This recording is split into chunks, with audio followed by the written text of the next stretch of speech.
Israelite shit. Send my bro a kite quick. Ties of war, we ain't forget about you. Keep your light lit. Rappers can't see, most of them scared to witness. Go on, close your eyes, there's one right here for the trenches. Bad bitches, natural hair or extensions. Hood niggas that'll probably grip like some dentures. Brothers on them fences, 23 and 1 out. Praying that commissary hit before it run out. Bitches on the gram, dog filter with their tongue out. Couldn't stay home because they found the dugout. Closed casket, burner in the low jacket. My co-captain, riding on these whole rappers. My hoes fabulous. Now I don't mean that derogatory, but I'm a player and there's no my women riding for me. I avoided Maury, I got 2 jets. If I can't make it through for them, then I'm useless. Sit down that roof, Chris, with a couple bosses. After the war, just to count our losses. It's not many. You see a smile on my face, but I'm not friendly. Gun on my waist, sipping white Henny. I just hope this shit go right. Living in the dark, you don't know light. Gotta got my heart, grip my bow tie. Waiting on this war, been my whole life. I just hope this shit go right. Living in the dark, you don't know light. Gotta got my heart, grip my bow tie. Living in this war, been my whole life. My whole life. It's so melodic. When I be dropping this ebonics, this ghetto phonics, they got me on the level supersonic. My bomb atomic, and you know where you can find me. Somewhere probably folding this paper origami. My name is pure as the Dasani, my wave is like a tsunami. I went from 0 to 100, feeling like Ricky Bobby. I made a deal with the Reaper. Got a couple wives, they some keepers. Talk a lot of shit, but you can't walk a mile in my sneakers. Bitches go to Miami, come home with change features. Now she got a BBL, her ass fatter. Trying to show up all them niggas that laughed at her.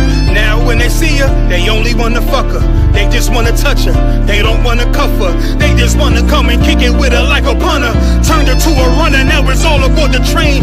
Fenty on her face, but it's not concealing the pain, it's a shame. So I'm in the hood like some rap snacks. I know niggas kill you and your mama for a scat pack. Dark tint, matte black, they do it for half that. Had you like 90s Missy in a fucking trash bag. I'm from Philly, we don't do bank accounts, just cash app. I spit a verse and I just watch the time slow. This that guy flow, this that shit that rappers die for. This that uncut Taha Wall straight from Pablo Escobar. I be at the bar like Moscato. They think it's effort, but no, this that block work. Make the countermeasures, take pleasures, making an op hurt. Lightest in the sky, cause every verse is a concert. My mind work at speed y'all can't fathom. Listen to the words of a champion. And Ken, the streets need another anthem. I just hope this shit go right. Living in the dark, you don't know light.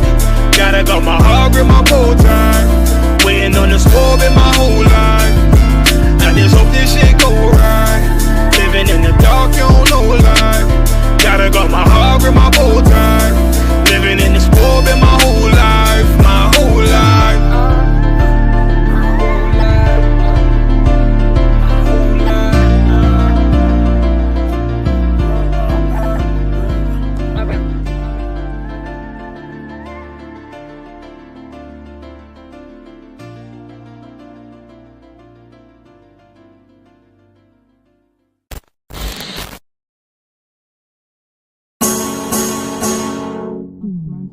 On a cool damn night, gave myself in that misty light, was hypnotized by strange delight under a lilac tree. Spitting Hebrew, 3 and 1, combination, yeah. Well, how you want to talk folk like us after this? I.S.U.P.K and come out and get home. Preach inspiration, rock like out, watch how we shine. I made wine for my heart, and it's true. That's the rock big taste. I finally got the recipe. Passed down the ages, sitting under the family tree. Put my heart and on my soul, stretched enough to be. Go wild, go old, a nigga, I'm a priest. First I was lost. More songs that I'm out over the truth all along is the songs of wrong. Just feed the dogs, bread, bait, on the plate of Jake, fishing to eat, fishing to got meat in the rest. I made wine for my heart,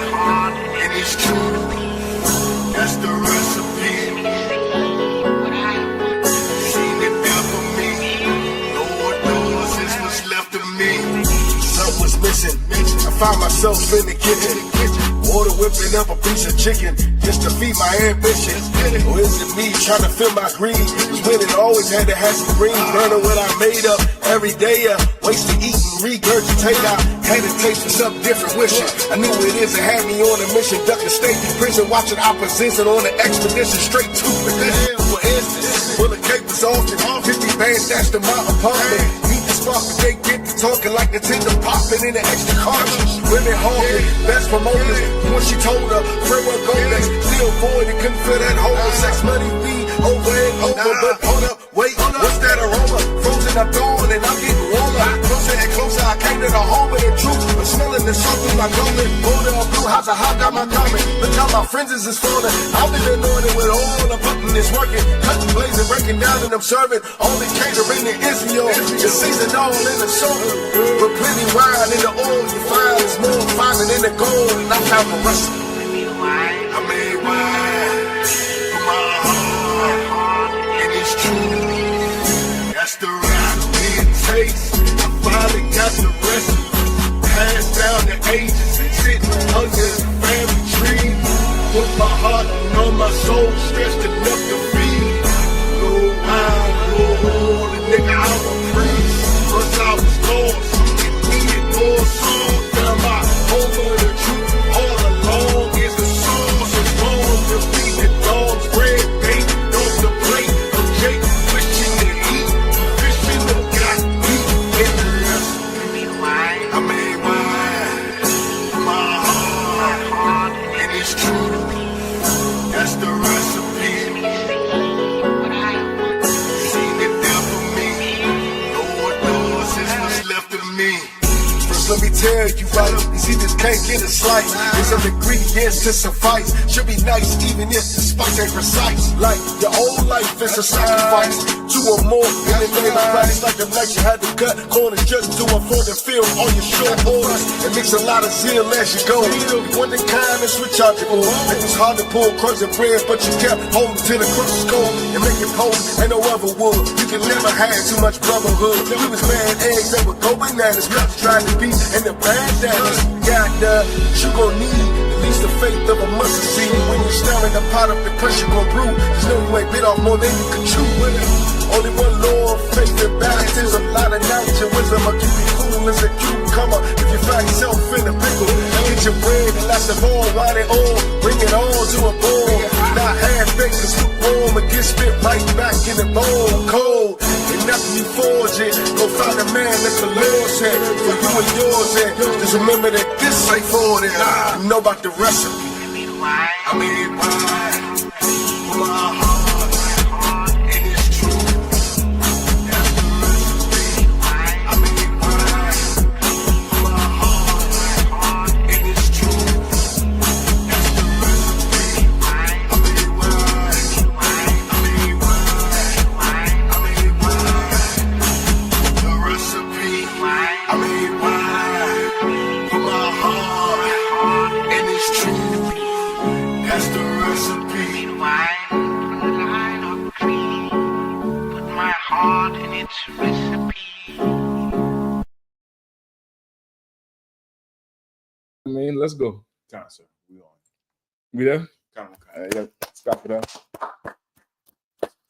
Yabshim Shabrakatham, Yabshim Atabashim Yashai. It's I.S.U.P.K. Washington, D.C. Scripture breakdown. Yabshim Chapter, what's going on, Trinidad? Hey, Trinidad, I see y'all got the dragon, the iron dragon. Okay. You know what I'm talking about? that bird making a nest down here. Yeah. Listen, Bukash, if you could, go to the Trinidad page. I think I shared it on my page. Right? I think I shared it on my page because there's a few videos of that particular playing act. And I'll just play the video. We can definitely, start off with that. You know what I mean? Scripture breakdown. If anybody have any questions, you'll type it in. Any questions that you want answered. Of course, tonight we dealing with we're going into the conclave bullshit. That's what I think it is. Absolute nonsense. The beast fortifying his backyard. Yep, that's it. Yeah, play the video out. And I want everybody to look at this thing. All right, look at this video. Let me know when they're showing you just where it's just overhead. Because it's flying, and don't fast forward, just let it fly in. And just when it gets overhead, let me know when. All right. Don't pause it or anything? When it just let me know. Oh, It's overhead now? it's coming through. It's coming through, right? You see how gigantic that thing is. And of course, brother, this is in the Caribbean now. We ain't got no Andrews Air Force Base. We ain't got, you know, we're talking about that base we got. We end up doing Fort McLean, Dover. We ain't got what's the school? West Point. We ain't got no West Point in Trinidad anymore. Brother, that plane is probably the wing of that plane is probably big, like, you know, one of the planes we would see normally. Now play it back again just when it comes overhead. Like I said, if I could, when I.S.U.P.K came up, and we was driving by the airport, Mm-hmm. and he just kept making mention that, man, I'm not used to Plane is flying all over the place. I'm trying to tell you that.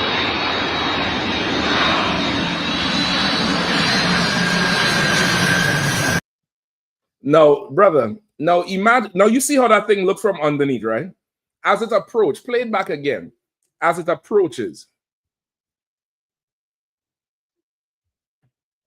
it's like it's not giving me an option to rewind it. just refresh it then. Refresh your screen.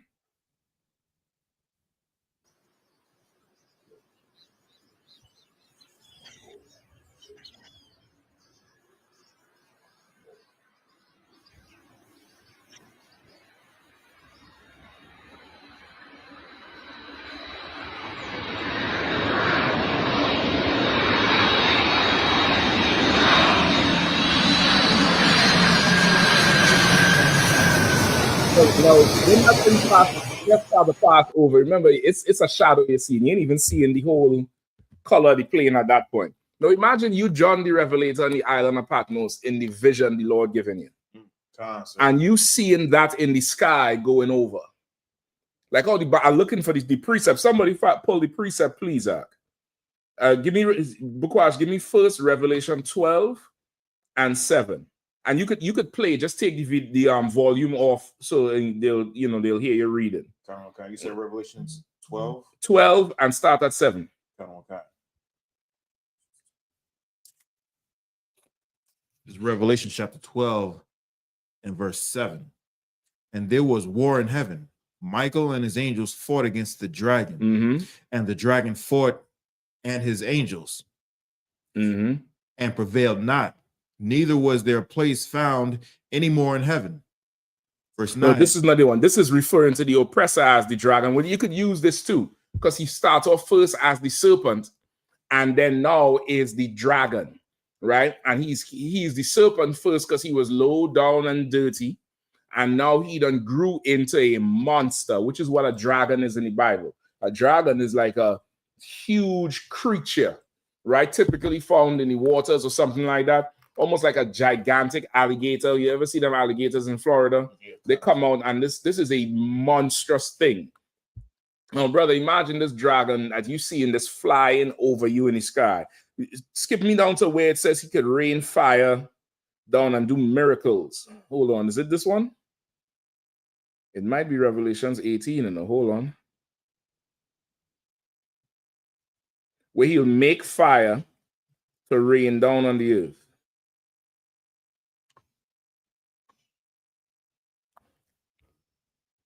Is fire from heaven or fire from the fire on the earth? I think it's fire. Priest and officer for war. 13 and 13. Revelation 13 and 13. Give me Slacky. That's what he was going to say? La, sir. He says they had 12,000 troops to make sure the election had the desired outcome. Okay, that's what them planes is for? That's what he okay, I need the article for that, because I ain't hear no report of 12,000 troops on the ground though. So what, did you all get that report that it was 12,000 troops on the ground? Sir. Yeah, whatever them planes is bringing out, it's secret. It's top secret. I guarantee you that. And this is that's the proof of the hold they have on places like Trinidad and Venezuela and Mexico, which are considered more so third world countries, because normally that should come in the nighttime in some remote airfield. They have such a control on our people. That should land in broad daylight. Nobody still ain't gonna know what the fuck in that place. Nobody ain't gonna know nothing. They just know a big piece of iron land and it's gonna be taken off in about 48 hours. So normally, that's done under cover of night in some remote airfield somewhere. Go ahead. Yeah, you know, Commander General Yahanna last week on the Wednesday night show, you know, him getting that breakdown, and I know it was late for a lot of brothers and sisters. And if they could go back and look, you know, at Commander General Yahanna giving that detail on what taking place, that highlight a lot, you know, and it show a lot, because now when you see this, it's like you was unaware of certain things, and you know, like our father telling you, hey, this is the way it is. This is what's going to happen. Don't be worried. Don't be troubled. So now it's like he gained that counsel of righteous, you know, to hold fast. When you see them things, don't be troubled. It's like Yep, you're right. You're right. Go back and watch that show. And the general came on and explained really kind of what's going on. And these things is happening, and it's going to happen, and it's going to happen fast. This is the second bird that landed in Trinidad. One landed the week before the election. The election was last week, Monday. One was there the Friday or the Saturday and left that Monday. Now one is back again. And of course, the woman who's in charge down there now, she was the one who sided with America when America wanted to invade Venezuela under Trump, the last Trump administration. You get the point? So who knows what the hell they're bringing on them planes are. And I think them big C something Galaxy, I think that's what it's called. C5. C5 Galaxy, right? What's the other one? What's the big one that left Afghanistan? That was C5. That was the C5. That's it. Brother, they say that shit bringing tanks like you carry Skittles in your pocket, Zach. That shit bringing helicopters, tanks, you name it. Comfortable up in there. You ain't even had to pack it sideways. That shit driving up in there, tanks coming down. Brother, this place is going into war. But that's what John saw. Among the other things, like, you know, your fighter jets and your drones. But brother, to look up in the sky and you only see, you know, you're used to seeing birds and the sun. And then to see that fly over, you're going to say a monster. That's the best way you could describe it. So when you're giving somebody a breakdown of what John saw, Christians will try to mock and say, well, what he saw, he was in Game of Thrones. No, nigga, he saw that. Imagine seeing that for the very first time. You're going to look up and be like, surely this is a monster. This is some kind of monster. And then it dropped a package. And as that package hit the ground, fire. So he's telling you it could rain fire from the sky. A carnal mind would think a dragon spitting fire. But that thing is fire, just like when they drop rice in Ethiopia. They'll say, well, we're dropping rice from the sky. That bomb is fire from the sky. That's exactly what John saw. Let me just go ahead and read when you get it. Okay. This is Revelations 13:13. And he doth great wonders, so that he maketh fire come down from heaven on the earth in the sight of men. And he doth great wonders to make fire come down on the earth in the sight of men. And brother, that's what's going on now. That's what's going on in India. That's what was going on in Ukraine. Fire from the sky. Fire from the sky. You see that thing fly over, brother. You are going to say that's a dragon. You're going to say in whatever language you speak. You're going to say a big monster flew over. It looks like a bird. It looks like a huge bird, or even something with wings, like an alligator damn near with wings. Just the whole body of it, the wings, and that tail up in the air at the end. You seeing that from the first time from underneath. Think about the shadow it casting on the ground. Good night. Come on. I'm playing videos of planes shooting missiles and dropping bombs. Yeah, to water.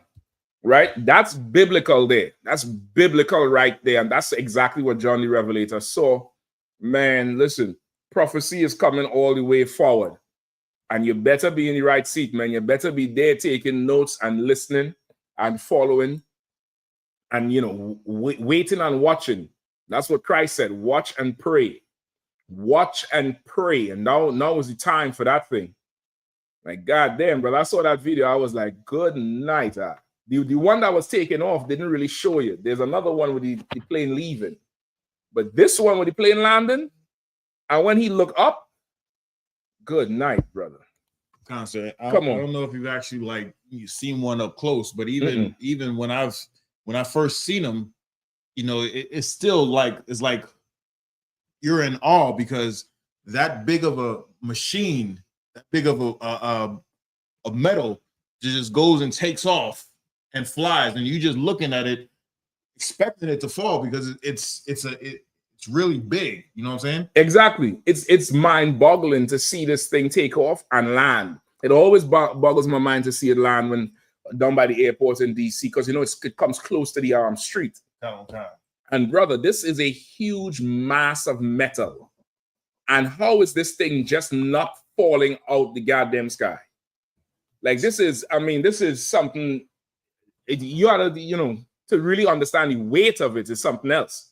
But how is this thing not falling out the sky? You know what I mean? So that there is for sure what John saw in that vision. That's definitely what he saw in that vision. You know, that he looked up in the sky and he said this great dragon that made fire to fall from the sky. This great dragon that made war in the sky. And of course, metaphorically, he's talking about the white man who's the oppressor, who is the devil. But he's likened to a dragon because he's a big monster that could move around and fly around and go here, there, and everywhere and subdue the earth. You get the point? So that's it. All right. What else we have? We have anything in any questions there? Or we good to go? Check. From what I've seen, I did not see any questions. No sweat. Go ahead and handle that. So let me ask SOAP something. SOAP, is there what they're saying about the plane and what they're saying about the planes that come down? Well, from what I gather, it's like they're doing a military drill now, right? Okay. So and I think that was supposed to end probably in June. In June. So like for the whole of this month until June. I would just double check back on it again. Yeah, definitely keep an eye on that because what's the military drill? What they're bringing on that damn plane? What you know, exercise routines? They have one big book with Taibo and keep fit and exercise routines. What is the military drill that you know that they need that plane there for? Like, that's what the hell I want to know. You know what I mean? Shalom, how you doing? All right. So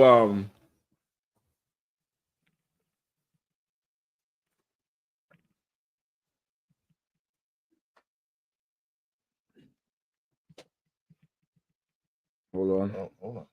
Go ahead. No, it was a good part in the plane flying over. Come on. And then dropping bombs. I just shared it now. Is it that same C5? No, it's different planes, different ones. Okay. I think that one from last week was a different one. I don't think it was C5. I think it was something else. And it shows the earth shaking after the bombs dropped. Oh. What's up?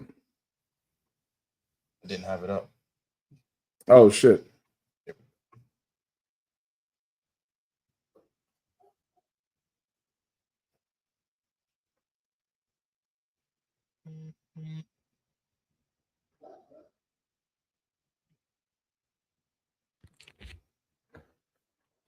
All right. Is that it? Yeah, concert. Okay. Yeah, I think the one from last week it might be a different. I'm not sure if it's the same type of plane. Is this the huge one that could carry a ton of tanks, like 8 or 10 tanks or something like that?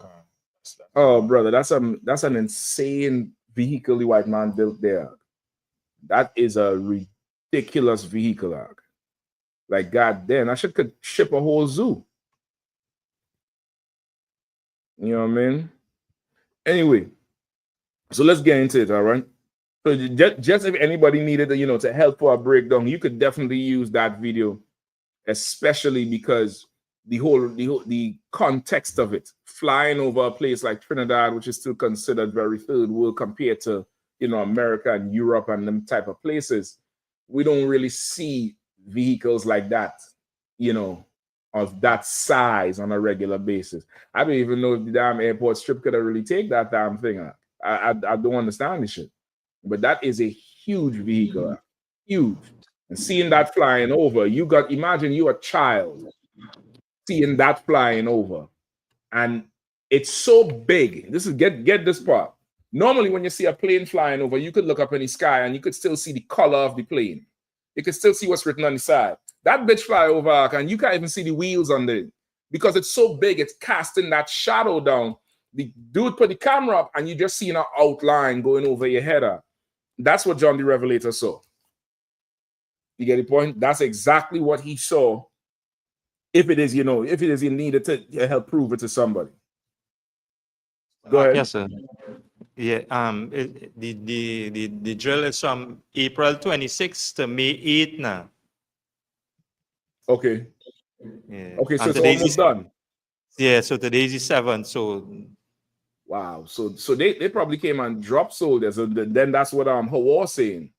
Hawa saying they dropped 12,000 soldiers. That's probably what it was. Like 12,000 soldiers. That's how much is on a plane usually? About 52? Yeah.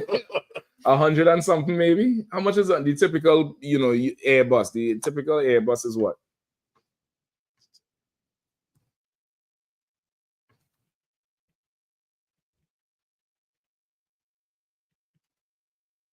I know the C5 is bigger than the 747. Of course, it's probably about 3, 4 times that shit in terms of just the shape of the plane, but the capacity of that plane there is something ridiculous. Ain't no sweat if you can't find it though. We could just get into the topic if nobody ain't got no question. You know what I mean? But something is afoot. That's what I could tell you. Something is definitely afoot. You ain't sending a plane like that down there unless there's plans for something. All right. You gotta check out the other islands too, and see if that's going on up the islands. You get the point? You want to reach out to Jamaica, reach out to St. Lucia, reach out to Bahamas, check all them other places and see if America has dropped something off and then planes have landed. All right, Bukar. Go ahead, Salakian. Go ahead, Tra.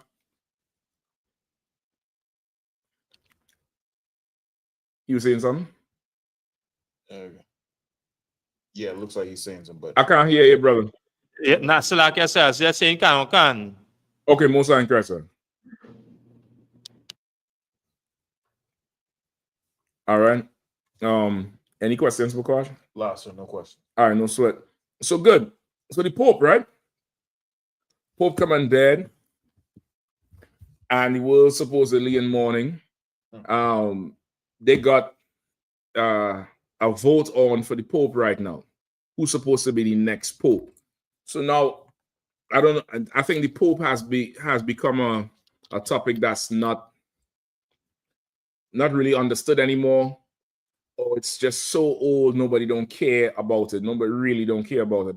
Of course, you're going to have your religious fanatics who are absolutely Catholic, absolutely Christian, that's going to cry for this man who they never met.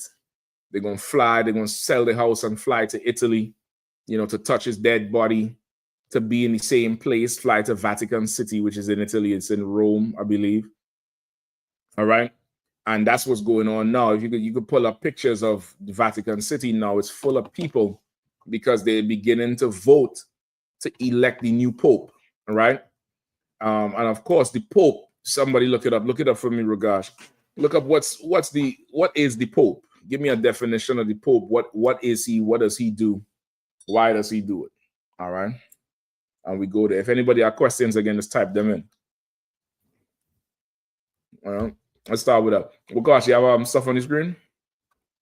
I have this video of it today. This morning it was kind of empty because apparently this morning starts something called a conclave, right? The conclave is the election process of electing the new pope, right? The candidates are all present cardinals. Cardinals are some sort of rank in the, you know, the rank of the priesthood or whatever they have. Those are the ones who wear red, right? You see them ones who wear the red. Don't get scared. He on Shema, man. He on Shema. Don't worry about that shit. My nigga in the window with a 50 cal in that window with him right there. He just taking a bathroom break. Don't even worry about him. All right, he gonna be up in that window, propped the hell up. They wear that red. They wear that all red, that little red hat or red beanie or the red little kind of yarmulke, that Jewish thing. We're gonna go into that tonight too. Wear the red kind of dress. Some of them wear the red gloves. I think down to the shoes be red. And the thing is, those cardinals are who they choose from to become a pope, and they all vote for each other. Which means, let's say it's about 100 of them. I forget the amount. I forget is 100 or 90. I think. I forget the amount of cardinals it is, but they all come together and they spend the last week, I believe, in Vatican City, and they all try to talk to each other nice to get, you know, I'm trying to get your vote. You get the point? I'm trying to get your vote. They can, you know, it's a ridiculous process, but they're trying now to campaign so that they could get a vote among their peers to become the next pope. Go ahead, Bukwaj. 133. 133? Okay. 133 cardinals. What do you have? It says the Pope is the Bishop of Rome and the visible head of the worldwide Catholic Church. Right. He is also known as the Supreme Pontiff. Slow it down. The Bishop of Rome, right? He's the Bishop of Rome, which means he's in charge of Rome. He's also the what? After Bishop of Rome? Bishop of Rome and the visible head of the worldwide Catholic Church. He's the visible head of the Catholic Church, of the Universal Catholic, or the Universal Roman or the Roman Catholic Church. That's what it is, because those 133 cardinals are all to what? No, it's Slovakia. I made a mistake. It was 252 cardinals, but only 133 of them are participating in the conclave. That's the what? 133 of them is in the conclave. It's 250 something in total. But 100 and something of them is in the conclave. I believe I saw that when I was looking at it, where there's some dressed in purple, and they had to get out. It's a whole process. So he's the bishop, and he's the visible head of the Catholic Church worldwide. And who is the invisible head of the Catholic Church worldwide? If he's the visible head, what does visible mean? What does visible mean?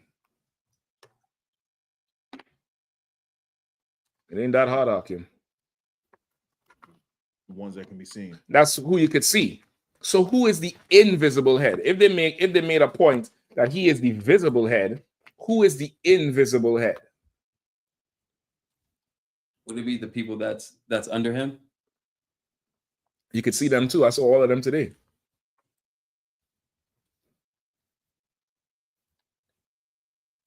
Sis? No, not the president. That's another thing they say. They say an American could never be the Pope because it's too close to politics in America, way too powerful already. They say you get American to be the Pope, that's the end of the world. They say it's very, very unlikely. You know, the white man, he like to talk a certain way. They say it's very unlikely because of the closeness of the politics and people just won't be comfortable and blah, blah, blah. The invisible head would be who? Yes, sir. Go ahead. Caesar Borgia. Remember, Caesar Borgia is the son of one of the popes. I believe in history, he was also a cardinal. The invisible head would be God, according to them. God is who you can't see. He is the visible one. He is God on earth. He's the closest man to God, according to the Catholics. He's the highest man on earth. After him is God. That's how Catholics view the Pope. You understand? Okay. He's the visible head. So the invisible head had to be somebody who you can't see, who is in charge as well. So they have a whole process called the conclave to get a new pope. That's been their process. All right, look up conclave. Look up conclave for me. Let's see what it says in short.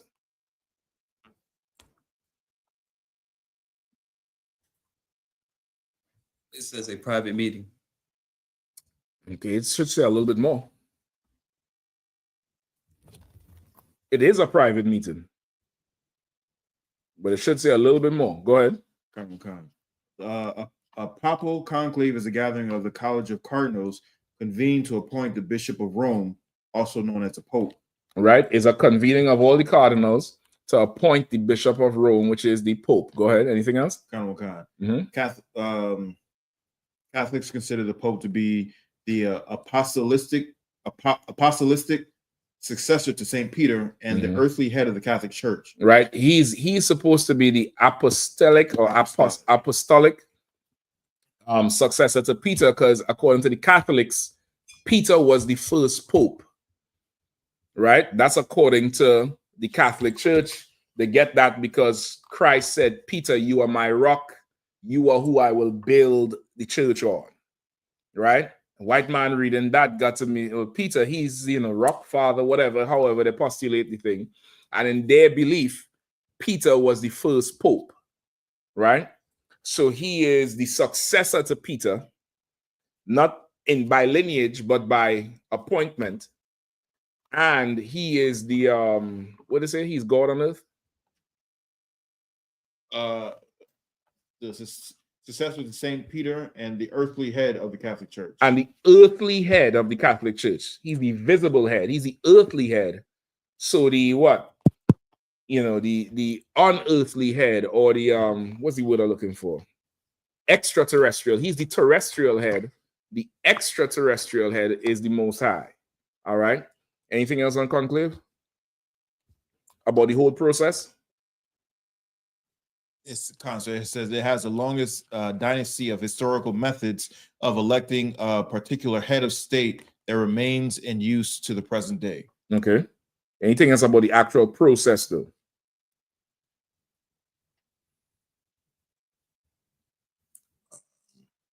All right, somebody look it up. Somebody look up the process. What is the process of the conclave? All right. So again, now all throughout I think all the popes have all been white. I believe they claim one was black who was some Hamite in 900 AD or some shit like that. It's hard to tell. I can't really say. But as far as I know, there's never been a black pope.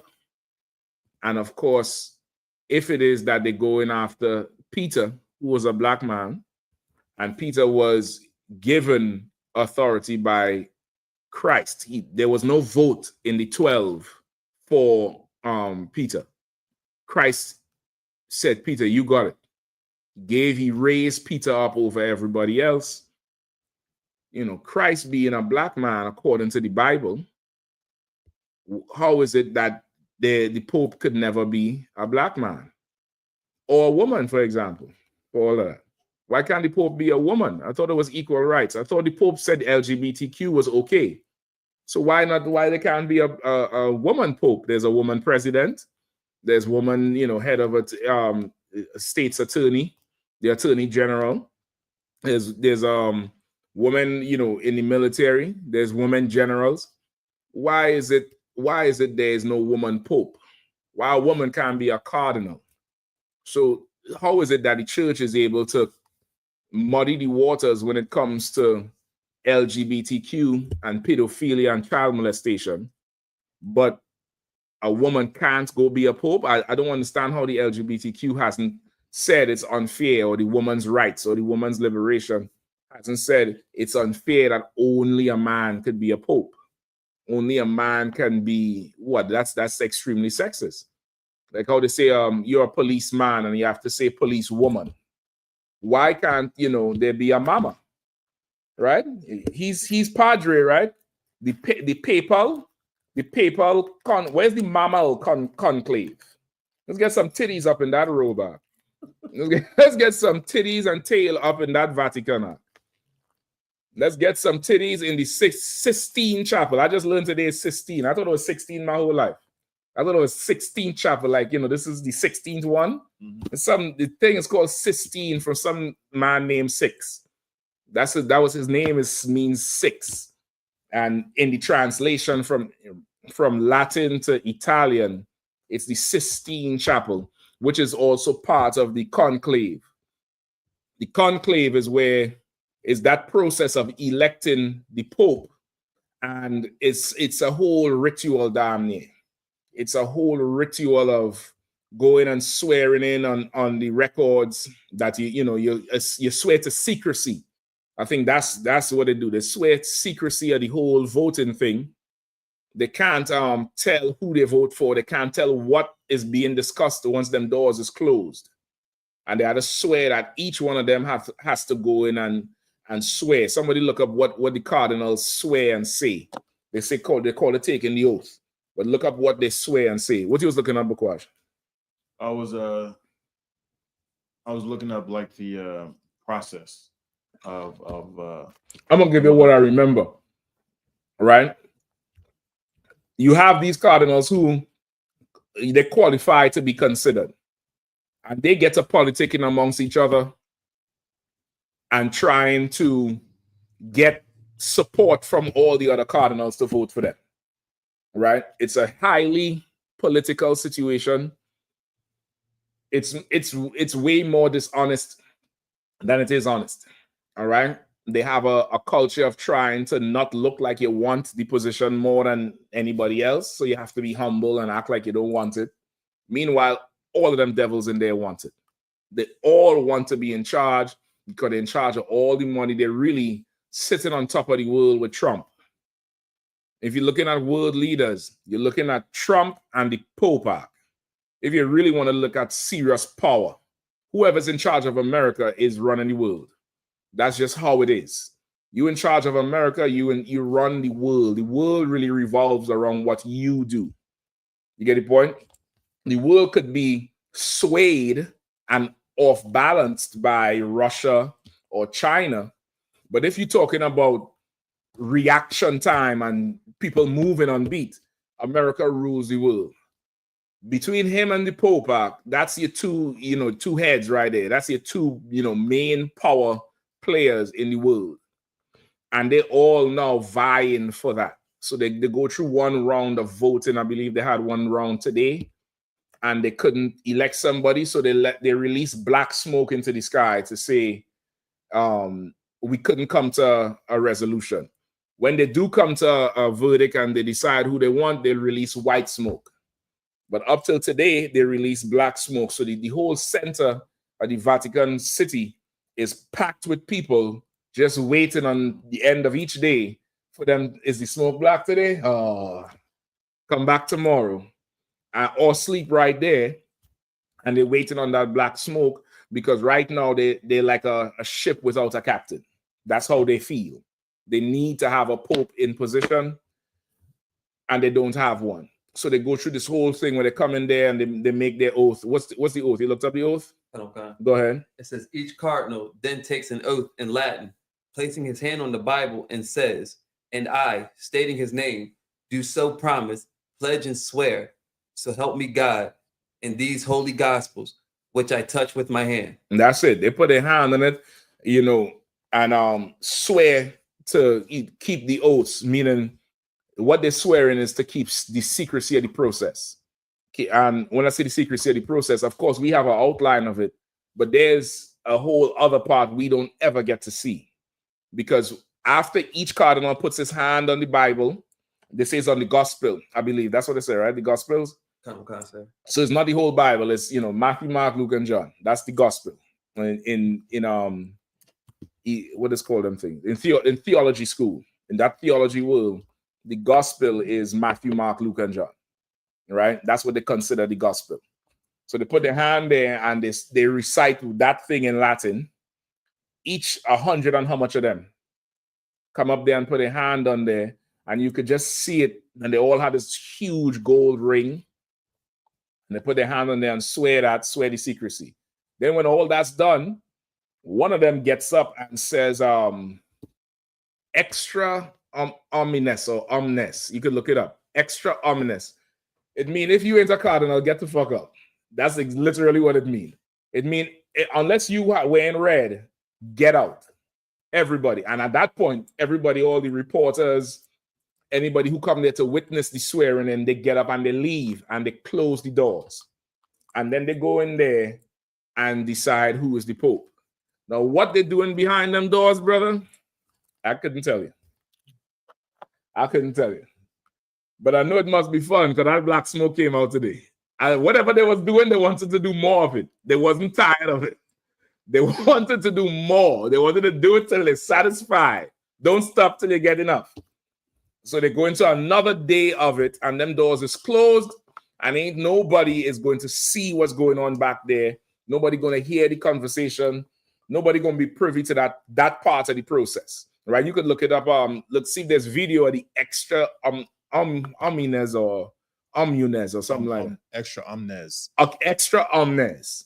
And some old frail white man looking like he lives in the basement, doing nefarious activity. He just get up, he goes to the mic, he leans forward, and the commentators is like, here it is, he's about to say it.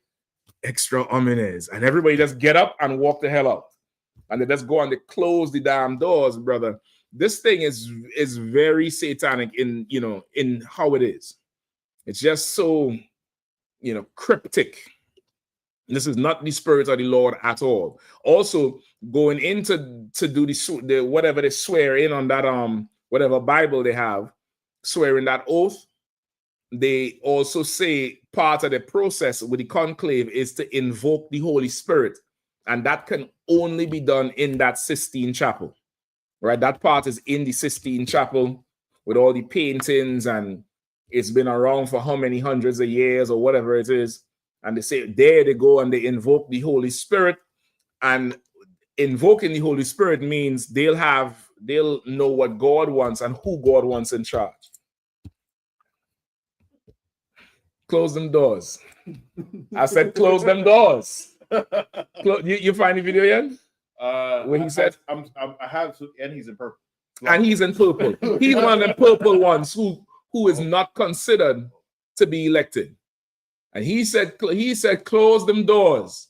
And they all leave. And as they're leaving, you have these court jester-looking security guards. I don't know what the hell they are. And they're leaving to hell up. You see that part? I'm pulling it up right now. Slack.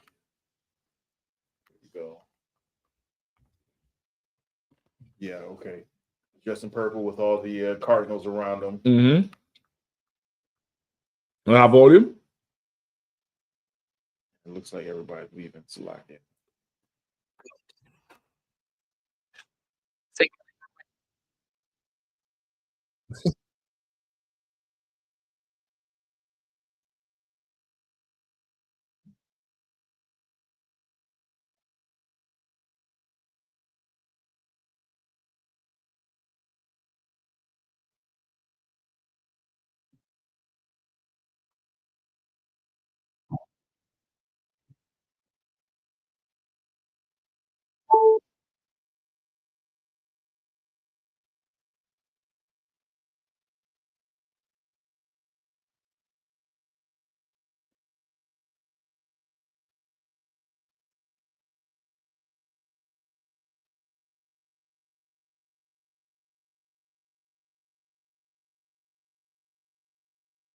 They're gonna pause right there. They're gonna lock the doors. They're gonna meditate. What the fuck that is? Behind closed doors, and they say they're gonna lock them in there, and then they're gonna start voting. And that's the first round of voting now. They're gonna vote till they can't vote no more. I'm telling you that. They're gonna vote until they can't vote no more. And that's when the white smoke is like It's like they're waving the white flag, like, all right, it's done. It's like I can't vote no more. Y'all have a pope. He's the daddy. He's the new daddy at this point. We all call him daddy. Wave the white flag. And that there is a sick, nasty shit. Them is some nasty niggas according to Kazakh. Some sick, nasty shit going on in that damn conclave. It's a horrible, horrible thing. All right. Any more on it, Ab? Or that's it? Last, sir. It's just them walking out. Walking out. So they kicked them out after everybody watched the swear, the oath, and them swearing to keep everything secret. So now let's go into it a little bit. All right. Of course, first off, you all know this is Caesar Borgia. This is not Jesus Christ. All right. Give me something on Caesar, and also give me Revelations 1 and 13. All right. Because give me anything on Caesar in short. All right. Who is he? What did he do? And then give me the Revelations 1, 13 through 15. All right. Because they now they're saying, and the Catholics believe that this picture here is Jesus Christ, and it's also God, because God and Jesus is the same person, and also the Holy Spirit is all in one. So this is your three Godhead, one Trinity, whatever, right here. And they think the Pope is the man who is, right under him. All right. So give me something. Give me Revelations 1, 13 through 15. Go ahead. This is the book of Revelation, chapter 1, verse 13. Mm-hmm. And in the midst of the 7 candlesticks, Mm-hmm. one like unto the Son of Man, clothed with a garment down to the foot, and girt about the paps with a golden girdle. Mm-hmm. Verse 14. Right. So now this is the Son of Man in the Bible is Jesus Christ. That's a phrase that references him. And it said he looked and he saw the Son of Man girded in what? Girded about the paps with a golden girdle. Right, with a golden girdle. He had a war belt on, and the Israelite long ephod, which is not this, right? This what he's wearing here is the Roman toga. You see the red and the white, similar to what? The cardinals. The cardinals also wear the red and the white. I believe the red is to signify that they're ready to die for the gospel of Christ. Some bullshit like that, right? I believe we could look up that after. But this here is Roman attire. See the red. You could probably pull up a better picture online. I know we have some words over it here. This is our doormat right here, right in the UPK, the Israelite School of UPK. You're supposed to wipe your feet on this after you come in from, wherever, and just soil this bastard, because this is not Jesus Christ. All right. So what do you want me to look up? You can look up the picture, this picture without the words here, so they could see the red and the white. It might be hard for them to see. I'm not sure. Carry on. So of course he's not wearing that golden girdle or war belt, and he's not wearing the Israelite ephod or the long garment that we wear with the fringes. He's wearing a Roman toga. He's wearing a Roman attire, just like the cardinals and the Pope. Go ahead. Verse 14. His head and his hairs were white like wool. His head and his hairs were white like wool. His head is the hair on his head, and his hairs is the hair on his face. It says they were white like wool. That's two things right there. That's color and texture. He failed the color test. He ain't coloring. His color ain't coloring. Right? This is brown hair, and this is stringy, shaggy hair. Christ had hair, white hair, like wool. The type of hair that Israelites have, we have that woolly hair, that woolly texture. You get the point? So this is strike 2 against this bastard who's claiming to be Jesus Christ. We're going to find out who he really is after. Go ahead. As white as snow. As white as snow. And his eyes were as a flame of fire. And his eyes were as a flame of fire, meaning he had red eyes, piercing, serious eyes. This fool here don't got no eyes. Got no red eyes, I should say. He got something on his face, but that mean that red, serious look. You get the point? Keep going. Verse 15. And his feet like unto fine brass. And his feet like unto brass. Brass is a derivative of brown. I mean, similar to this bottle here. That type of color, like a penny, almost like this right here. Almost like this. You see, like the words right here is that kind of brass looking brown, similar to the flesh on my hand, similar to the flesh that we all have, as if it. Go ahead. As if they burned in a furnace. As if they burned in a furnace, right? Meaning he had a real rich looking brown. That's what burned in a furnace mean. When you put brass in, it's a refined look. It's a good refined, meaning there's many brown people on the earth. They don't look like us. You look at the East Indians, bro. Them East Indians right now, they fight in Pakistan. They're the same goddamn people. They're fighting each other. They ain't even fighting in their own land. They're fighting in Kashmir. It's like, let's go blow up that little piece of land up there. And brother, they have a really dull brown. It doesn't look like life. They're brown, but it's like, brother, brother, it doesn't look like us. It doesn't have that shine. There's something about what the Lord gave to us. Us being Israelites, we are absolutely different than everybody else. And they say Christ had a brown, burnished brass, like if it's burned in a furnace, a good, refined, he looked good. You get the point? This bastard here don't have that. I ain't never seen a man with brown feet and white hands and a white face. If his feet is brown, his hands is brown. And if his hands is brown, his face is brown. Christ was a black man. He was a nigger from the tribe of Judah. I don't know who this fool is. This is not Jesus Christ. Now, let's see who this is. Go ahead, Bukwai. What you got? I got Caesar Borgia.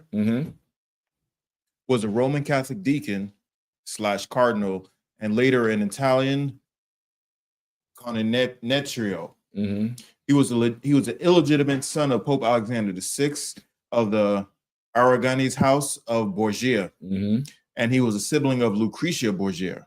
Right. So he was the son of Pope Alexander VI of Rome. He was a cardinal as well. And he went on to be a canon something. I forget what the hell that is, but it's another part of the church. Go ahead. It was I had to pull up. It's a Italian military leader during the Middle Ages. Right, and I think that's at that time the church, the military was an arm of the church. Like if this military show up, the Pope sent these men, and of course that at that time is not like now where. Is that if he sends them, God sent them. You get the point? So if that crew pull up and now his father is the Pope, he leading the army, you see where I'm going? Like this here is a whole family. This is a mafia family going on right here. This is, Godfather, Goodfellas.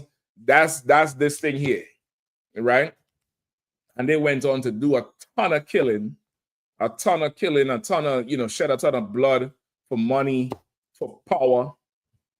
And now you have Vatican City as big as it is, rolling as big as it is. And it didn't start with them, but they was a big part of the whole process of where they are now, right? But this is Caesar Borgia. This is not Jesus Christ. This is Pope Alexander's son that the Pope allowed, I believe is Michelangelo or Da Vinci, one of them, Leonardo da Vinci.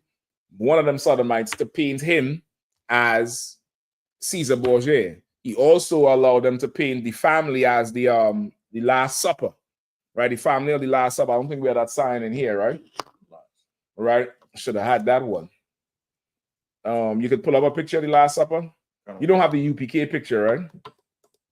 With the woman, where it points out the woman in the Last Supper. No sweat. You could pull up a picture of the Last Supper. He also allowed, I believe that's Da Vinci too, right? To paint that Last Supper. People, every Catholic and Christian got that picture of the Last Supper above the dining room table, along with Caesar Borgia, right? And that Last Supper, they think it's Christ, him, and the 12 disciples. When that Last Supper is 4 people repeated. It's what's his name? Was he Alexander, Pope Alexander, who is what's his name again? What Borgia? Rodrigo Borgia, right? And you know when the Pope becomes a Pope, he changes his name. So his name was Rodrigo Borgia. He became Pope Alexander VI. Caesar Borgia, the sister Lucrezia Borgia, and I believe the uncle, I forget the uncle name. I believe there's an uncle, either the father's brother or Caesar's brother, who is in there. And it's just them 4 repeating. If you look at the picture, you get a good big picture, Bukwash. You'll see that there's a few men in there with no beards. Very feminine faces. Those are not men. That's the daughter Lucrezia. That's who that is. And you could see Caesar repeated.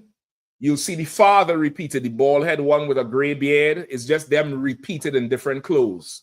Like they're so vain. They just, paint me 3 times, nigga. Let me strike a pose. They strike one pose like this, another pose like this, and they just paint themselves, paint their family as the most important family in the world, which is a group of niggas. Let's remember that shit. A group of niggas.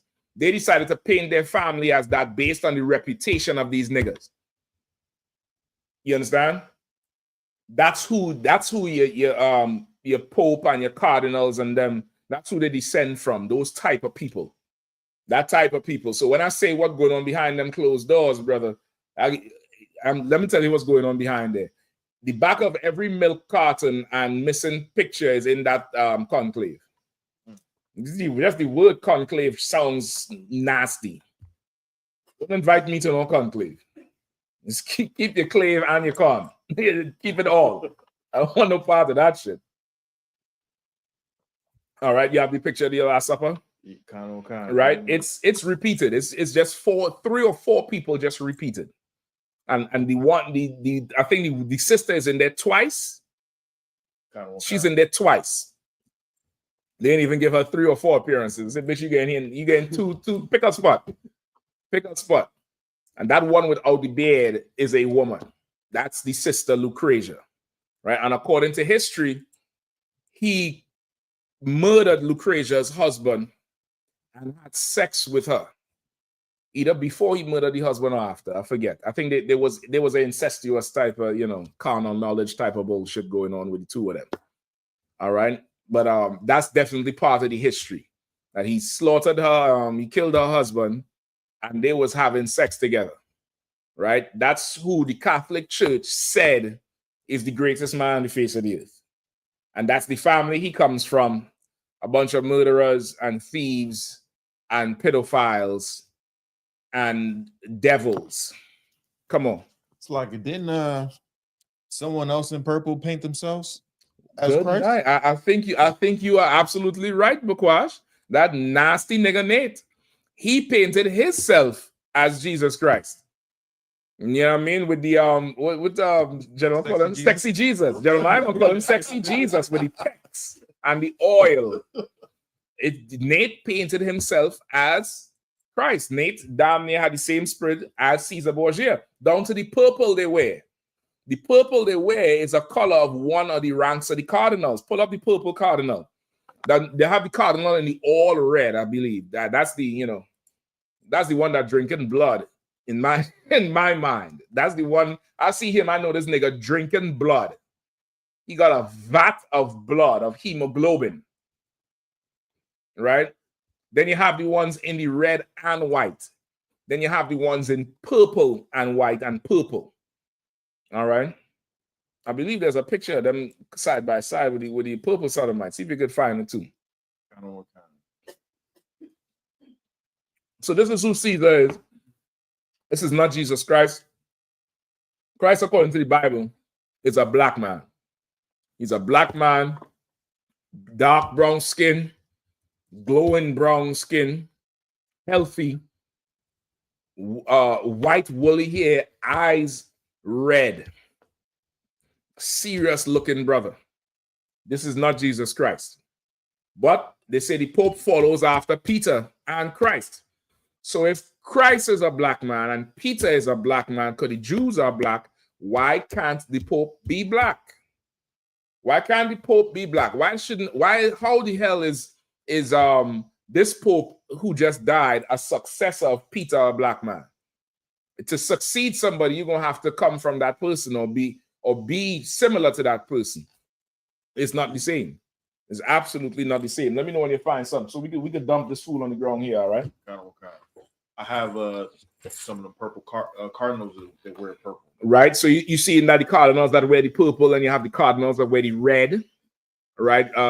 Look up to what it means. Why do they wear red? I believe it's to prove that they will die for Christ or they'll die for the gospel, some shit like that. The red is symbolic of blood.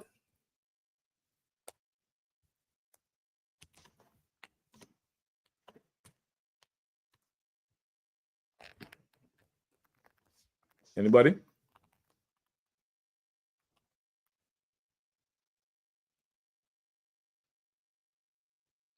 No? You didn't find it yet? So why do Catholic cardinals wear red?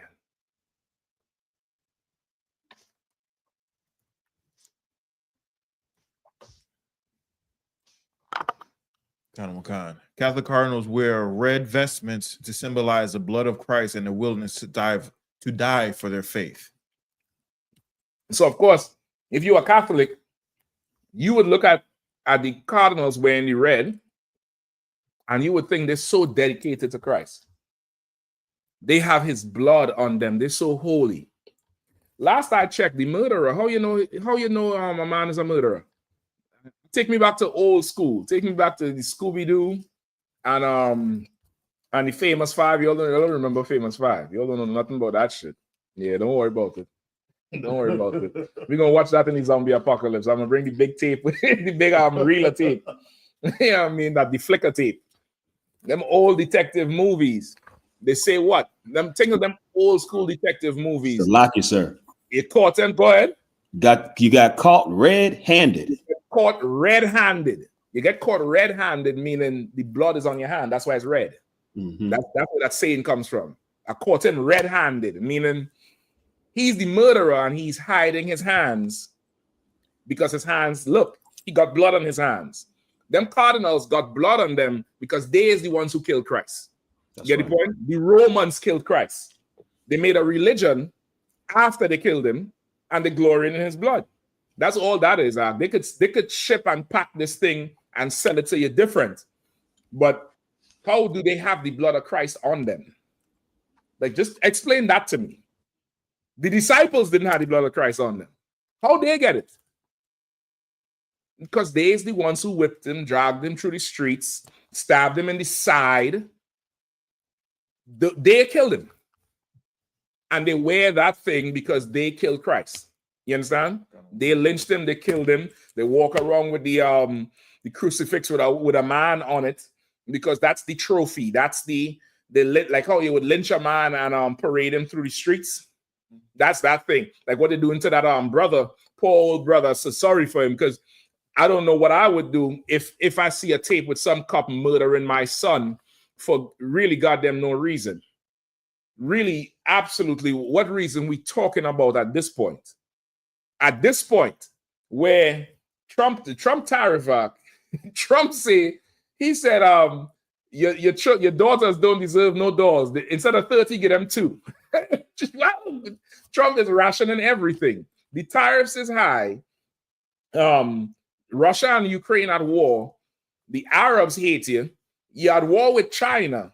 And you still have fine time to hate blacks and Hispanics. That's beyond me.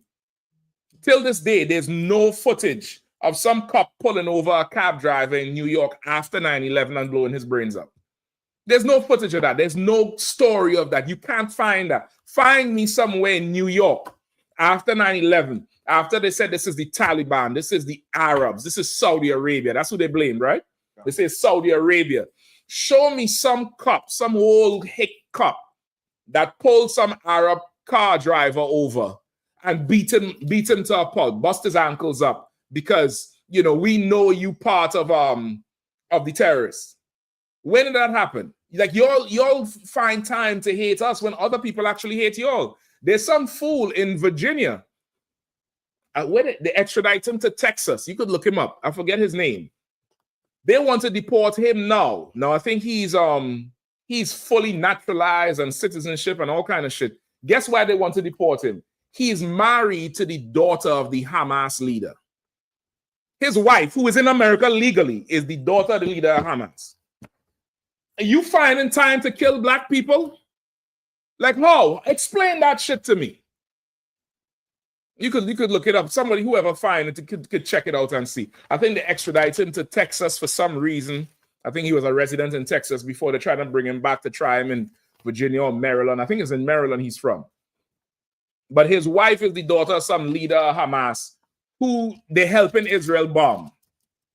But somehow a kid running away is the biggest threat to your security. I don't get it.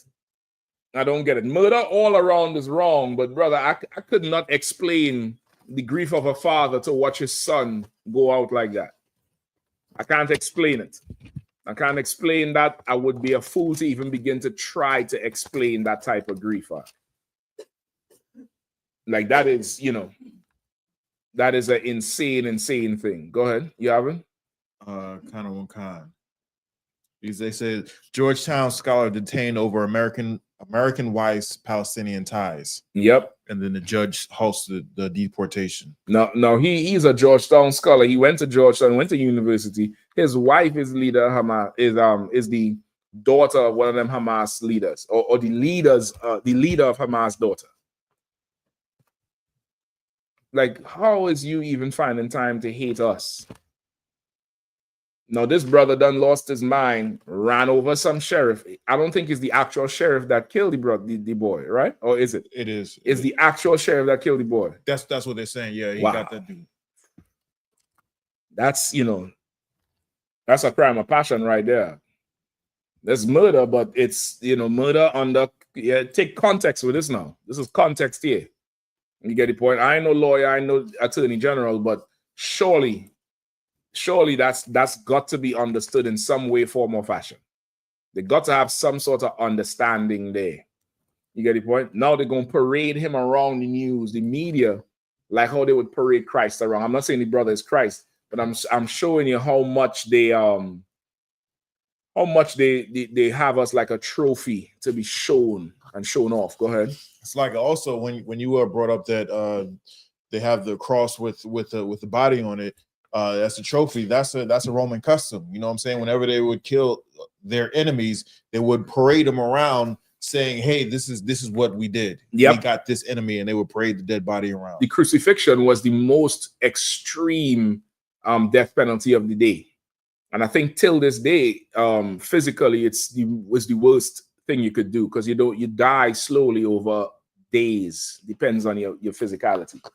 You just hang in there for days in the sun.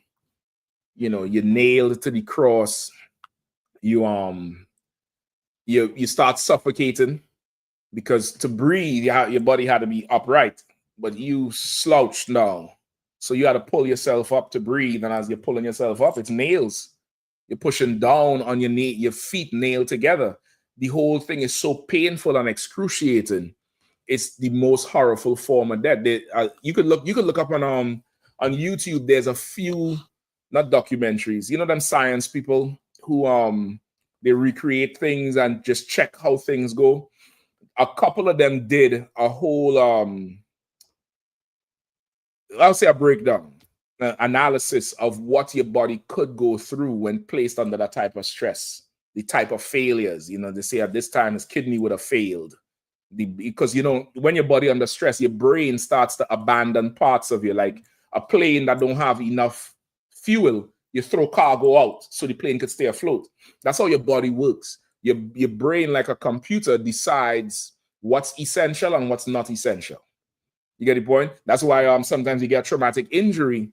They say you go into a coma, or your brain there, like your brain was damn near sacrifice itself for the body. to keep the body working, to keep the organs going, and then the organs start to go. And they did a whole thing with that thing. And what started to fail, and this at this point, his heart is gonna, give up. One of them said your heart could explode from just the pressure. The pressure, because it's pumping, trying to keep you going. Now imagine what the hell that feel like, and you can't even assume a comforting position. When you're in pain or you're going through something, you might take a knee, you might lay on your side because you're trying to comfort yourself so you could start to recover.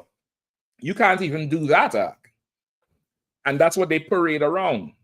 And now imagine they're holding this up and they wearing red and they're saying, we wear the blood of Christ. Fuck you, who are you fooling?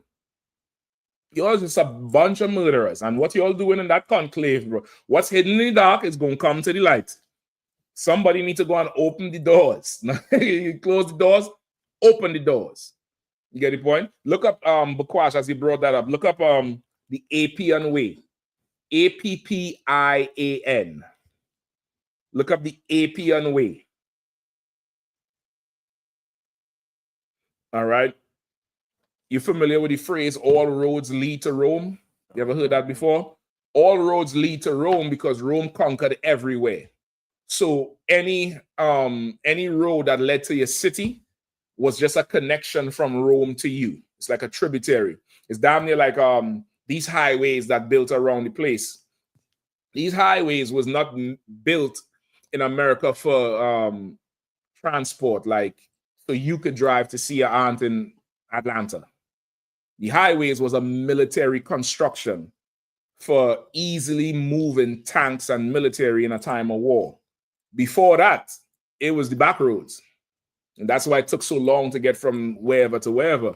But if you look at how the highways are built and certain, especially when you come into DC, brother, when you're going through 395 tunnel, you're going through just around DC, that thing is built to be cut off. And checkpoints, it's built for that. You could go look it up. All your interstates is military constructions because they want to manage Rome. So all roads lead to Rome is a famous term because at one time Rome conquered everybody and everything was just a tributary back to Rome. It was for you to bring your taxes, your money in. They could send soldiers out to you and money come right back. And on one of the major routes into Rome is called the Appian Way. They would hang, I think, every mile or quarter mile, criminals and whoever else they put on the cross, they would hang them as you coming in, right? What does it say? The Appian Way is one of the earliest and strategically most important Roman road of the ancient republic. Mm-hmm. It connected Rome to Brindisi in Southeast Italy. Its importance is indicated by its common name recorded by Statius of Appia Longorium. Some other sodomite. Go ahead. The road is named after Appian Claudius Cassius, the Roman censor, who during the Seminite Wars began and completed the first section as a military road to the south in 312 BC. Mm-hmm. Anything else? You might need to get more specific. Like this was like they said, this was a major vein into Rome. So a main road into Rome. Just look up the Appian Way crucifixion or the Appian Way crucifixion.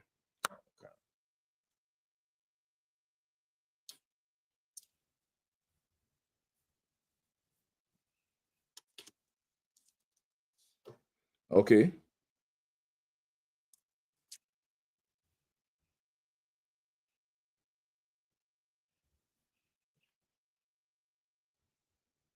All right, I think I have it here. In 71 BC, 6,000 slaves were crucified along the 200 kilometer, 120 mile via the Appia from Rome to Capua. And I believe this was with the rebellion with Spartacus. You all know the TV show Spartacus, but this was based on an actual character, right? 6,000 slaves, 6,000. and they just hang them on that road. So as you walking in, you know, you gotta gird yourself up, gird your spirit up. You understand? That's who they're going to elect. That's who they're electing right now. They're tired of all that voting they did today. They're tired, so they release some black smoke. We are, you know, release some black smoke in the air. We're gonna start back voting again tomorrow until they're tired again. Go ahead.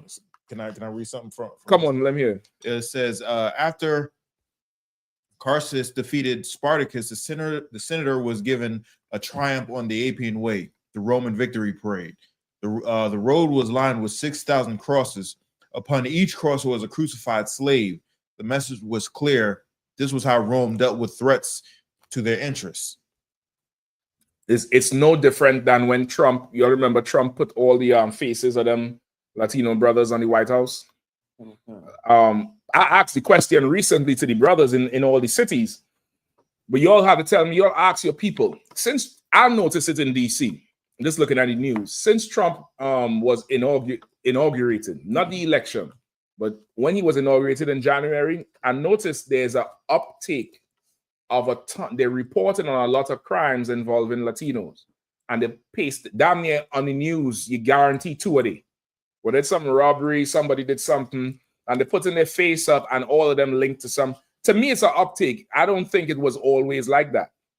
You would hear about crimes before, but now it seems like every day they're reporting on it. And I want to know if this is something going on nationwide, because it's clear if that's the case. It's clear to me what they're doing in DC, but it's definitely, if that's the case, then, you know, go ahead, sis.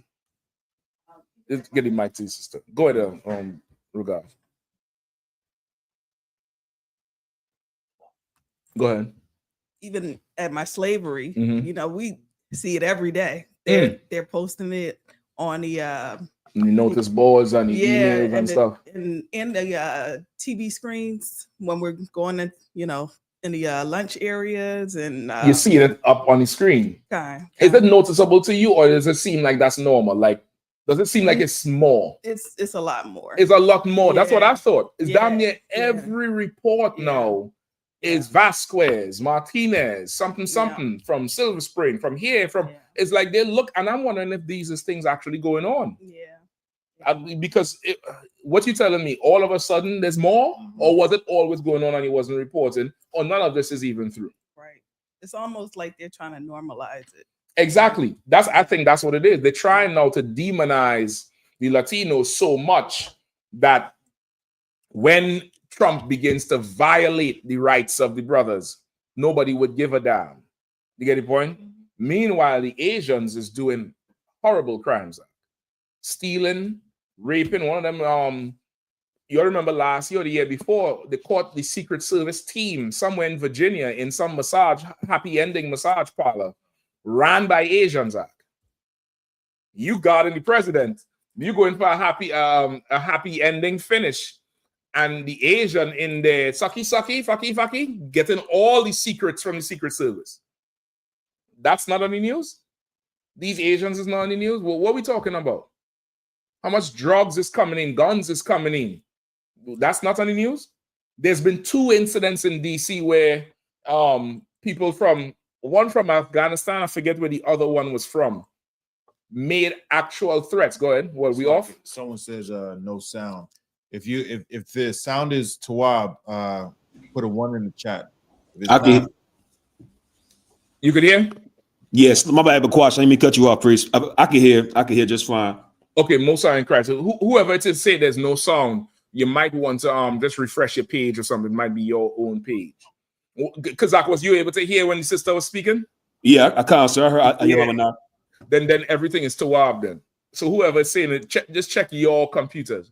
But I remember definitely there's been 2 occasions where one of those people who they so-called rescue from the Middle East. I know one was definitely Afghanistan, living in Virginia. They gave him a house, all kind of shit. And this nigga was stockpiling bombs he made pipe bombs, and he was going to blow up the metro. If you think I'm lying, look it up. This happened about 4 or 5 years ago. Got to be. There's 2 of them. I can't remember the other one, but I know for sure they found him. They found him, and he was making threats, all type of shit. He was making a ton of threats, and I think they came and they kicked in the door. They raided his house. Come to find out, he have a ton of pipe bombs, and he was planning to blow up the metro. And he's one of them who they brought in on some asylum or some shit. But yet still, they have time to hate us. They got time for it. They got all the cunning and the strategy to oppress us and hate us and all of that. But the rest, the heathens, it's free game. It's absolute free game. All right, let's see where we are. So, Bakwash, we get the red, right? The red with the Cardinals, right? They say that that's why they wear red, because it's the blood of Christ. It's because they killed Christ. They're just wearing it. What you have? It says that, well, Dude says that he pled guilty to stockpiling 150 homemade bombs. 150 bombs this Arab made right in Virginia, across the bridge. Across the bridge. But somehow, you know, some brother running from a car is you know, that got to be on the news everywhere. Any more on it? They say where you from or anything? It says right here that this is during when Joe Biden was president. Okay. It says that a Virginia man pleaded not guilty Wednesday in federal case that accuses him of stockpiling the largest number of finished explosives in FBI history and using President Joe Biden's photo for target practice. Okay, I think that might be a devil. That might be a Trumpster. The one I'm talking about, this was an Arab. He just hated America, right? He just hated America. I think who might remember? I'm not sure if Kazak you might remember, but I know now if fact Captain Ash gonna remember for sure. This Arab came, John Katham gonna remember. Arab came on the metro and said, "I'll light you all up. You all don't know what's going on in Virginia. We'll come back with AKs and we'll light you all up." And this Arab, he was not joking. He was not joking. And this is the time, brother. At one time, DCPD had a specific task force for us. They had these cops. We thought they was attached to the district that we have the camp in. Brother, we went, there's a famous video, not video, picture of a cop ripping a camera out of Captain Nathak's hand. Because Nathak is filming. This cop came down. Somebody,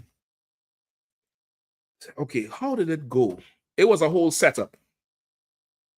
I think they came, I can't remember if I was speaking on John Katham, one of us, and we said we're going to cut somebody's head off.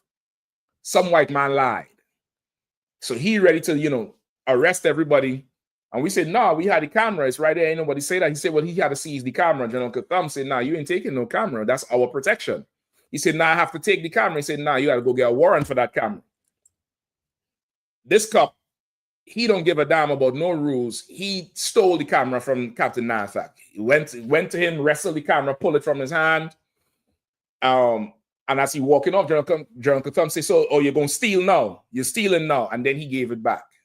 So, of course, we went down. General Katham went down and lay all kind of complaints against this officer. Come to find out, he don't exist in the damn district, in that district department. You know, DC's different wards. In that specific district, he don't even exist.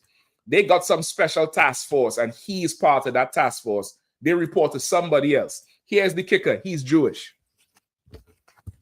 He came by the camp after and say, it's 6 o'clock on Friday. Ain't you supposed to be celebrating the Shabbat? Come to find out, it's this Jewish cop. After that, DCPD issued a memorandum across the whole department that what is the damn memorandum? It has something to do with the cameras, that they can't seize nothing with the cameras based on that shit that happened down there. Brother, they violated so bad, it was going to be horrible for them. We had lawyers out, you know, 45 on this side, 50 on this side, brother, ready to go up. And this fool here, he messed the whole thing up. You understand? Like they got time for us and time to violate us. But these fools is planning to take the country away from them, planning to take their freedom, take their kids from them. And they ain't got no energy for them. Ain't no problem. War is coming. War is on the way. And it ain't got no tariff on the war. You get any war free. You get any war free of charge. FedEx couldn't deliver it faster. DHL couldn't tell. I'm trying to tell you. So we had the red with the Cardinals. What else we have? Give me we had the oath, what they said, the process of the voting. We already say where they kick out the fools, right? What is this? Extra omnes? Extra omnes. I can't wait to tell some devil that I can't. Get the fuck out. Leave. You don't like it? Leave. Yeah, that's what they say. Everybody get out. Whoever is not supposed to be here, out. Get out. Close them doors, and they're going to vote till they can't vote no more. You know what that means. You know what that means. Take that. I think they wear the dress for the feminine toucher. I think they wear that long ass dress just so that in their mind they could think it's a woman. To vote, of course. Because women just vote better. Women are better voting than men. Right? Pull up a picture of the cardinal with the hat they got. All right. Hold on, hold on. I think I missed something. Cardinal with the big hats? No, not the big hats. Hold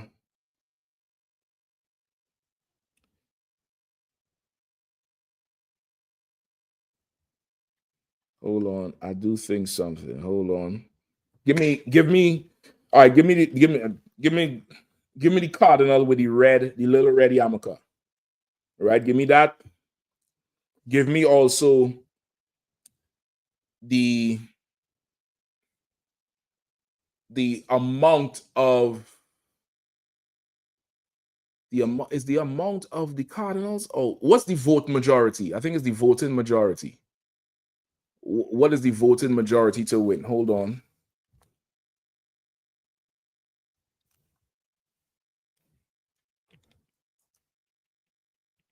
Let me know when you had the red thing. You said there's 255 cardinals. But it's only 133 there, so 133. Hold on. What percentage of 255 is 133? All you math geniuses. What's that? That's about 2/3. Come on, there you go. There's the math whiz right there. You sure? It's close to it, not exact, but close to it. Go ahead. What you have? It says electing a new pontiff requires a 2/3 majority. That's what I want. Electing the Pope requires a 2/3 majority. These niggas is backwards as hell. The Lord said 1/3 is what he's bringing through. The 2/3 typically in the Bible symbolizes that part of Israel, or that part of Israel that will not make it through. They look at that as, that's what you need. Meanwhile, biblically, you get chosen by God. Somebody tells you, there's a priest that would tell you, like Samuel or Shema Wa'ala. He was the one who was the priest to Saul. He's the one who told Saul, that's it, you're done on the throne. He's the one who went and said David is the king. They didn't take no vote. They didn't lock themselves in a room and take a 2/3 majority of anything. The Lord said he's next. That's it. It's done. So this whole voting thing, it's all about favors and politics. This whole voting thing, because they all 133, all 133 of them is from, I think, 70 different countries. I believe they're from 70 different countries, 75 different countries, something like that.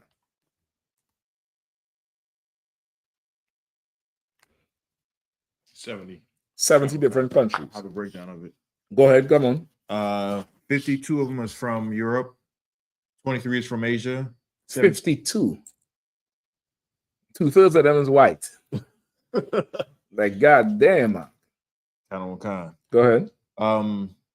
23 from Asia. 17 from South America. 17 from Africa. 16 from North America. 4 from Central America. And 4 from Oceania. That's wild. That's a wild thing. So it's largely white men. right? And even the ones in South America, South Africa is white men. They might have 2, you know, colored people. I think I saw 5 in total on the screen. I think I saw 5 in total, including you know, your what's it like Japheth, you know, your Filipino, your Aborigine type, including them. I think it's about 5 colored ones, and the rest is white men, right? And they all in there voting. All right. Right. So these cardinals have a ton of power. They over regions. They're different than an archbishop who is over a certain area. These cardinals have, you know, again, the power to elect the pope. So now give me the little hat they wear. All right. What's the name of it?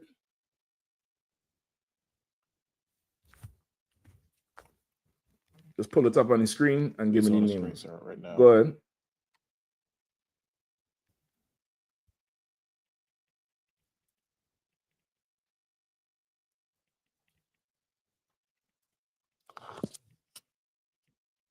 The red hat worn by cardinals in the Catholic Church is called galero. There's a few names for it.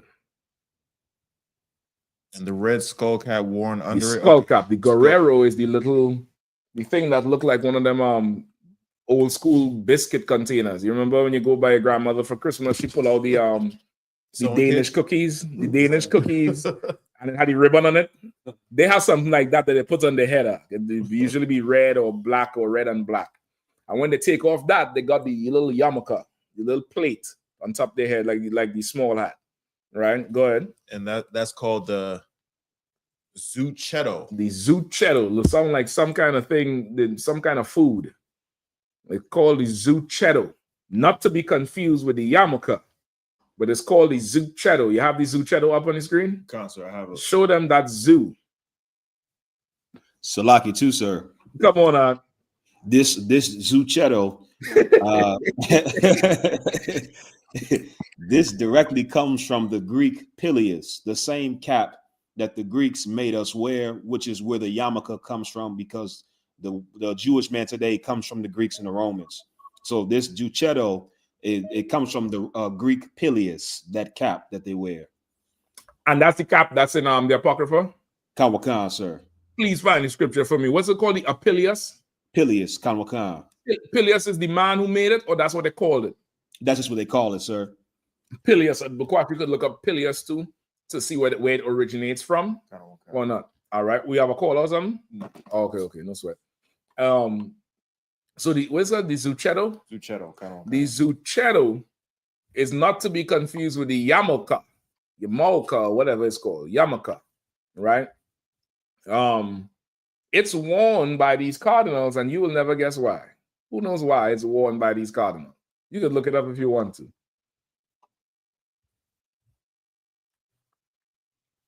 Right? And while somebody looking it up, please hold for me, Ragash, you could find it. 1 Corinthians 11. Give me 1 Corinthians 11 and is it 3 I want?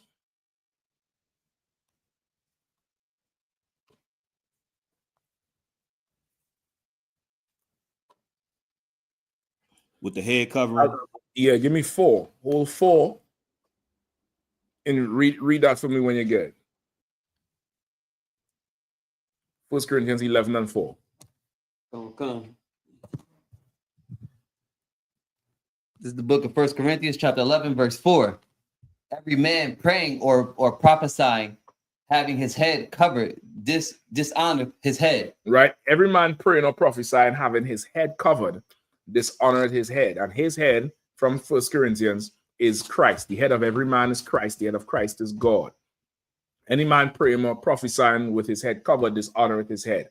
A lot of people like to say we cover our heads because they are ignorant of our culture. We do not cover our head. The crown of our head is exposed. This is not a covering. It's not covering our head. It's a headpiece with the top open. You would see brothers wearing the stuff like what Ragash is wearing, which is like a headband, similar to that Rambo band with the head uncovered. From our culture is where the king's crown, you know, that open crown that kings wear, that comes from us. because there's other crowns that kings wear that have a covering. There's other king's crowns that have the covering. That open crown comes from us keeping it open, because a man can't have his head covered. A woman has to be covered. All right. What you found for the zucchini? You know what's it called? Zucchetto? Pilius? No. Why they wear these what's it? These zucchetti? Come on. What's it called? Zuchetti? Zucchetti. Slovakia. Like a zucchetto. Zucchetto. I'm gonna find an Italian restaurant and order some zucchetto. you all have any zucchetto Grey Poupon? I go find one and order zucchetto. Right. Why do they wear the zucchetto? You have the picture of them with the zucchetto on the screen? Yes. Yeah, pull that up on the screen. Go ahead. Whoever have it, read why they cover with the zucchetto. You got it going. It says a practice of a shaving part of the head that emerged in the early church. Mm-hmm.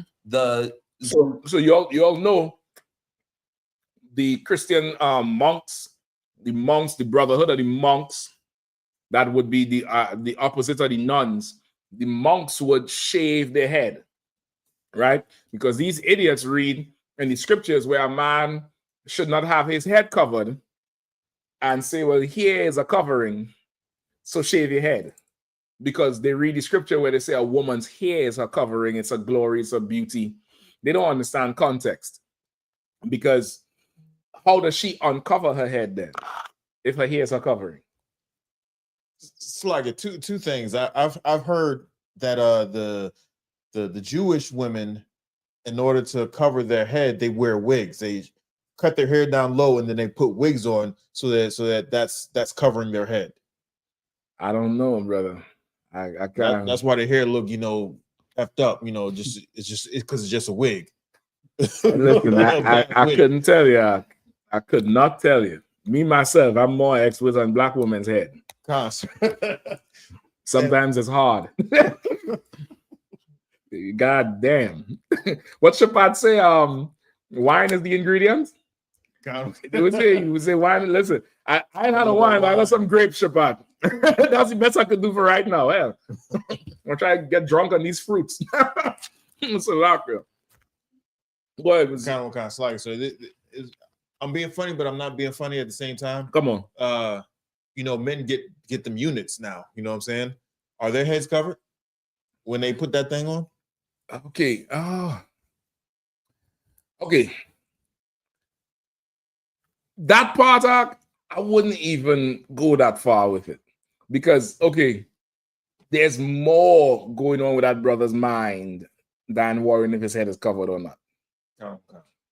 That brother he's going through something. He's going through something rough. He's going through something rough.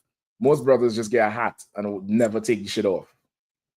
There's something in you, and I ain't throwing no shade at nobody. Do what the hell you want to do. It's your head. But to go and let them glue something onto your head, what you gonna do next? You're gonna put always in your boxers. What you gonna do? What are you gonna do next? You gonna get the one with the wings? Yeah, I mean, there's some things you take manfully. There's some things that you go through, and you have to go through that manfully. That's my take on the shit. You don't have to listen to me. I ain't the Pope. Yeah, you know what I mean. I don't know the hell I'm talking about, but I know shit.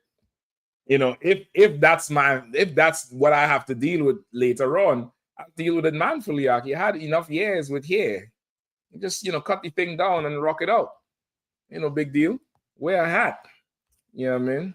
Anyway, forget about the units now. Let's talk about the sodomites are. All right. So give me where the zuccoto, or what's the zucchetto? And why do they say they wear it? It says the monastic practice of tonsure, a practice of shaving part of the head that emerged in the early church. And that's what they call it, tonsure. I don't know why they call it that, but it's shaving. Really, it's the male pattern baldness. pattern where it starts right here and it goes right to the back, just to the back of your head where you sleep on. They would shave that on purpose. They gave the whole George Jefferson out. That's it. It's right there. They'll shave that on purpose to open up the head. Right? That's their logic. It's called tonsure. Go ahead. It says the Zucchetto came about as a way to insulate the resulting bald spot in the cold. So the Lord give you hair to keep your dumb head warm. You shave it off and put something fake on your head. When the whole purpose of you doing tonsure is to do what? Uncover your head. So why are you covering it? Why don't you just leave the hair? You understand? Mm-hmm. They think shaving it is uncovering their head because a woman has that hair for her covering, right? And of course, the scripture with it would be as the same as if she was shorn, as if she was bald, meaning it's a shame for her to have a bald head, so she has hair. So it's not a shame for you to have a bald head. That's how they look at it. They don't look at the covering and the uncovering. You get the point? Like how you put a hat on and take your hat off, and she has to get a scarf and cover her head. They don't look at it like that. They say, well, if her covering is her hair, me uncovering is me removing my hair that the Lord may grow out of your head. And then while you're sitting down there in that old Sodomite monastery, you know what I mean, and you have the thing on the chain, and you're doing the smoking, you're making the crisscross with the smoke, and amen. The top of your head get cold. So you say, shit, nigga. Let me make a zucchini and put that on the top here. Let me make a little zucchini. Let me fold it real small, and that shit gonna keep my head warm. You're a dummy. You're an idiot. You're an absolute idiot. And that shit is not biblical. There's no law on that. And shit, the Vatican well heated now. Why the fuck you still wearing it? That shit was for the cold. They take that and make that a part of their religious garment. When that has nothing to do with the Bible, the covering there is not talking about your hair. It's talking about if you have a headpiece on that covers your whole head. You can't do it. You have to put a hole in the top. If you're a man, if you're a sister, you cover your head with a scarf or a hat or some other covering because your head is visible. The man's head is invisible, like how the Pope is visible and the head of the Catholic Church is invisible.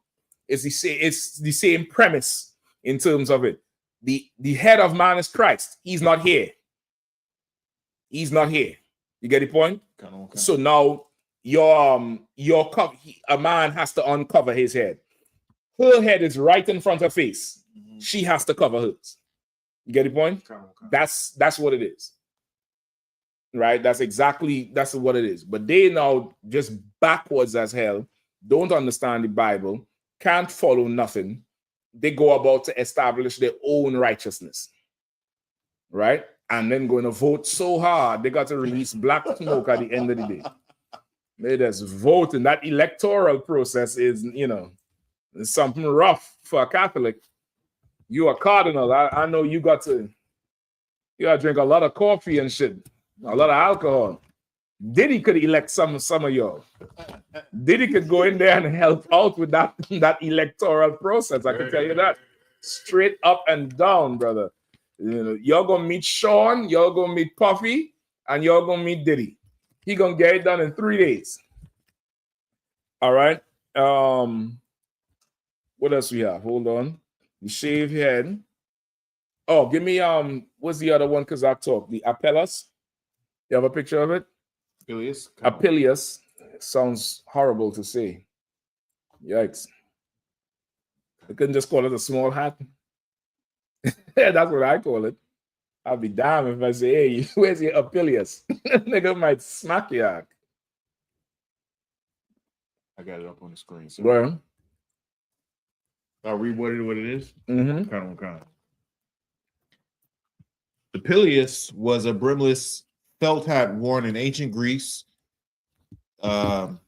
Etruria, Illyria, especially Pannonia, later also introduced to ancient Rome. The pileus also appears on Appian red figure pottery. Right, the pileus, right, the yarmulke, and the zucchetto. All right, what's the scripture in the Apocrypha, Kazak? With the small, the what is it, the silly hat? I got it right here, sir. It is Kawakan. 2nd Maccabees, chapter 4, verse 12. For he built gladly a place of exercise under the tower itself, and brought the chief young men under his subjection, and made them wear a hat. Now such was the height of Greek fashions, and increase. Go ahead. Kawakan, an increase of heathenish manners through the exceeding profaneness of Jason, that ungodly wretch, and no high priest. Yep. So they say they made the young men wear this gay Greek fashion, this little hat, this pileus, or this yarmulke, or this zucchetto, and they increased the fashion amongst Israel because it was the fashion of the day for the Greeks. They increased the fashion of Israel using a brother called Jason, who was a high priest, but he was no high priest. Meaning, you know, Israel is like, man, he ain't no baller. This nigga playing basketball. He ain't no baller. You get the point? Or he, you know, or she ain't no cook, even though she cooks. That's how Israelites talk when they disapprove of you. So this Jason, he was a high priest, but he was a priest put in there by the Greeks. So they rejected him, and they say they used him to push on the men this ridiculous Greek fashion, much like today. Much like today, you think you wear them skinny jeans because you like them. You wear them skinny jeans because the white man told you to. Because what, 20 years ago, niggas was in tall tees because the white man told them to. They make fun of them tall tees today. Them tall tees you get for three in a pack at the gas station. You put it on the shoulder down by your elbow. The shoulder down by your elbow. You start doing that. You look like the man in the gas station in the car sales place. The shit down by your ankles are. The shit down all the way there. You don't know the oppressor is dressing you. I don't know how true it is, but they say them alphabet boys was behind part of them trends so they could target you on the street corners. That's what I don't know that they say. I heard some sayings like that. I don't know how true it is, but you had to really watch, you know, what you think is your mind and your fashion, and understand that the oppressor is the one running it. That's why they give you these celebrities. They give them contracts and make them wear this ridiculous shit to influence you, right? One of them Italian designers, the Balenciagas. They make some shoes big like a table up. And people is wearing them shits. You remember the big boots? The big yard boots? Niggas was wearing that shit. Brother, because you know you couldn't pull up nowhere with that shit. The niggas will laugh you to scorn out. You commit suicide off of them jokes there. Don't tell them make me a grill. What you got there? What you got? That's the video that you that Mafia had. Okay, yeah, hold that. I'm coming to that. So now you have to look at, you know, the styles they want you to wear, the styles that, you know, that you think is yours and it's not really yours at all. Come on. Like I don't know if you remember this, but a few years ago they was trying to get us to wear rompers. The rompers. You get the point? And who they used to wear it? Cam Newton. I think LeBron was in one. Like, these is huge ass niggas out. You how you fitting into that romper? For what? To do what? Meanwhile, when Iverson was coming there in the sweatsuits and the braids, they made rules so that he can't dress like that. He has to dress in a suit. Who's forcing these ballers now to not be so goddamn gay and come dressed for work? These ballers coming in there with purses now. Oh, you saw the interview with LeBron when he walked out? Yeah, constantly. He put his glasses on like he was Jackie Kennedy. Pick up the purse and walk out. Nigga, what the fuck we talking about? And now you could get into a full argument with a man when you say, brother, that's a purse. No, it's not. It's a man bag. Or it's a purse. Nigga, I got a wallet. You have one? I got a rubber band with cards. You got one of those? Like how? I mean, it's ridiculous where we at now. But you know, they're voting for this Pope right now. They're voting till you know that black smoke come through. They take a break. They start back voting tomorrow. It's secret though. They swore on this book before everybody to keep this process secret. It's a secret what they're doing in there. What they're doing in there, it's a secret. It's secretive. Nobody could know. But at the end of this, one of them men in there, they're going to call daddy. Have you seen daddy? And that's what, what's his name? T.D. Jakes? That's what T.D. Jakes said, right? Yeah. Have you seen daddy? Yeah, Kawakan. Yeah, that was the name of his sermon. Have you seen daddy, right? Yep. That's the one he said swallow. That's he swallowed up servant. Yep. He said, have you seen daddy? Daddy in the conclave, nigga. Who's going to be daddy at the end of this voting? So now you see now how everything is. And it's good with that Greek fashion thing because recently they had something called the Met Gala, right? The Met Gala is some big fashion show, another private party. You know, they only show them walking into the venue. Whatever happens in the venue, cameras don't see unless somebody in there film it and show, right? I think last year or the year before they showed this girl, Janelle Monáe. Nice looking sister. I don't understand what the hell going on with these broads. She says she's a lesbian. The event is supposed to be super fashion minded.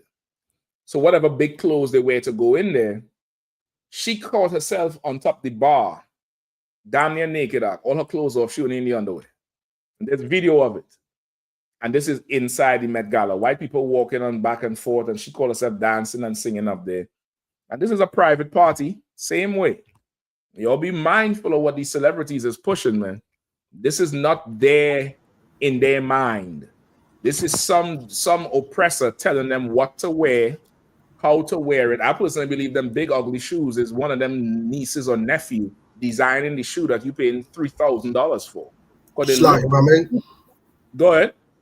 Slag, sir. That same girl, Janelle Monáe, I believe, was the one when she first came out. She wore a lot of like old retro the 1920s suits and dress shoes. She didn't dress like a particular like a modern woman at all. You know what I'm saying?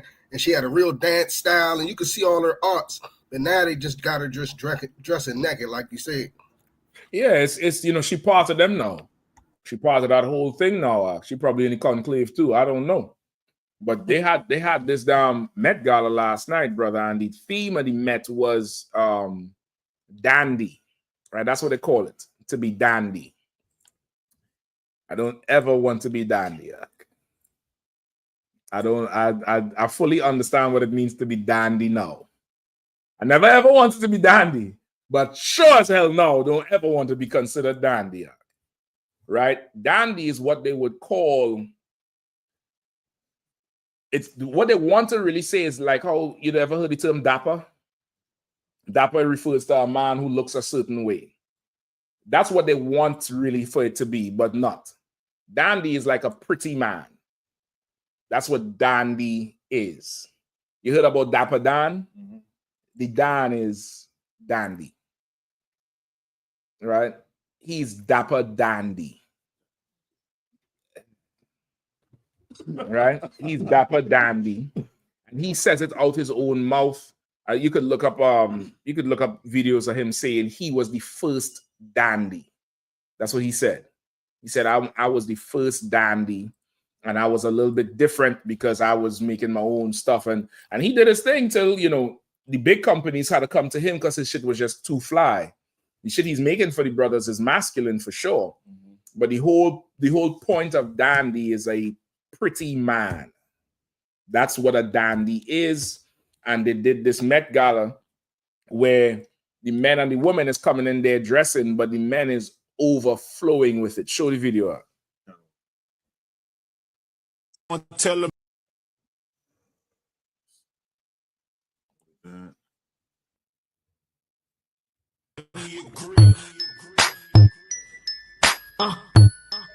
Could probably kill the volume because I don't know how they might flag it.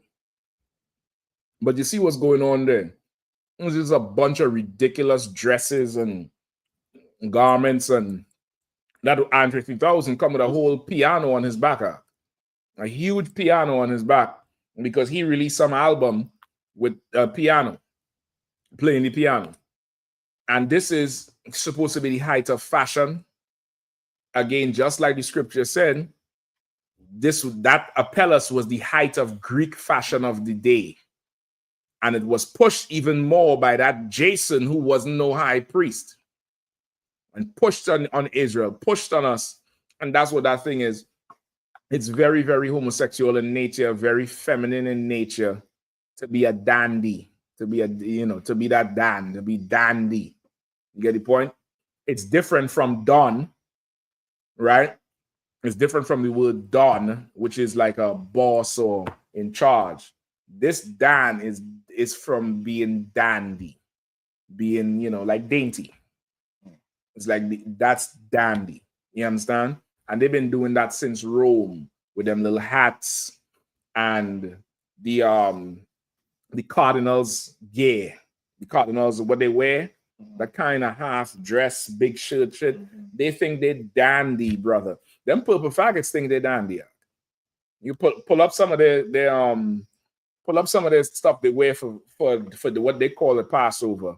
Some woman done designed this shit, and it got the fur across the, looking like one of them divas are. That's the whole spirit of that Catholic Church, same way. The same spirit is the same thing. You look at all them cardinals, they very, very dandy and dainty. And once you out the room, so they could get to know each other dandily. They could be fine and dandy with each other. All right. While the brother looking it up, pull up. You found it? Found something. He looks dandy for sure. I like it. Yeah, listen, he can't help but look dandy. All right. Put this name on blast. Somebody look up for me. What is the God shot? What is the God shot? God shot.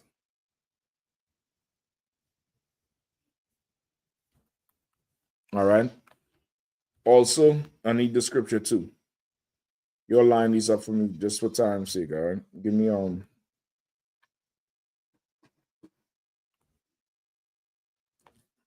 Matthew 23:9. Bukwash, also find for me. What's this actor's name, boy? Something Domingo. Coleman Domingo. Coleman Domingo. That's the one who played the homosexual. The politician Batman there. What's his name? From San Francisco.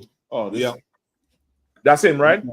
Look up Coleman Domingo at the BET, not the BET, the Met Gala. All right. This nigga coming there with a whole doily. That's old school. Doily is. Your grandparents used to have them knitted shit across your furniture. You take that and put that bitch on it.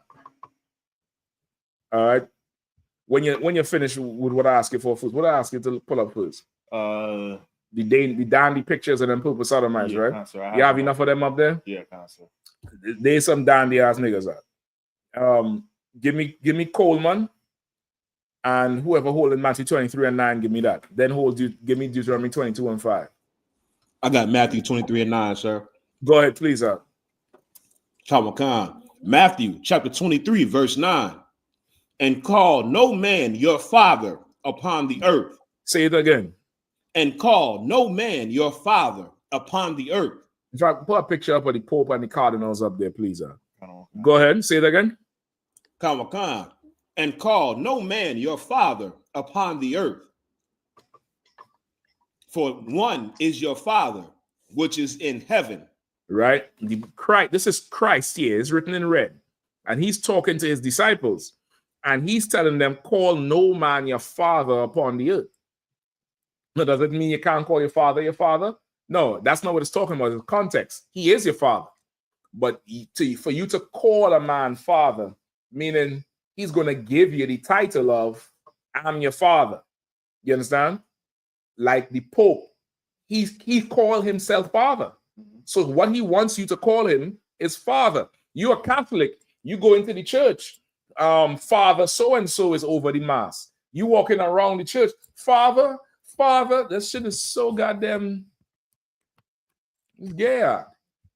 Like, to understand the spirit behind that father in the Catholic Church, imagine your woman, she doesn't call you by your name. She doesn't say officer so-and-so or trooper or captain so-and-so or general so-and-so. She says daddy. You wake up in the morning, daddy, you want some coffee? What can I get for you, daddy?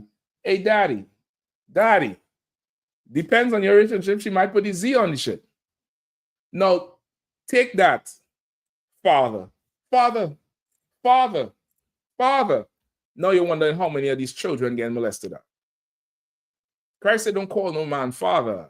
Like that, that's an order from the Bible. Did they not read that shit? They don't get it? Like, how is you have father this and father that? All them cardinals was once father this and father that. And then they become archbishop and cardinal and this one and that one. But you go in any Catholic church, anywhere, it's Father so-and-so, Father Benedict and Father James and Father this and Father that. And the Bible says, call no man father. So that whole Pope title, papal title, is against the Bible. You're wasting time voting for this thing here. Like, what do you vote? You're voting to set something up that Christ said not to do. He said, call no man father. You have one father who's your father in heaven. This is not talking about your biological father. You get the point? This is not talking about that. This is talking about in a situation where a man says, call him father, which is what happens in the Catholic Church, right? Which is you being that universal Roman from all over the place. It's father this and father that. Christ said, call no man father. Give me Coleman Domingo. All right. And when you get Coleman Domingo, you could line up Cardinals right after and give me Deuteronomy 22:5. Come. Book of Deuteronomy, chapter, you said 22:5? Yep. Come, Salaki. So I got 23. So here we go. Book of Deuteronomy, chapter 22, verse 5. The woman shall not wear that which pertaineth unto a man. Right. Neither shall a man put on a woman's garment. Neither shall a man put on a woman's garment. Go ahead, Salaki. Come.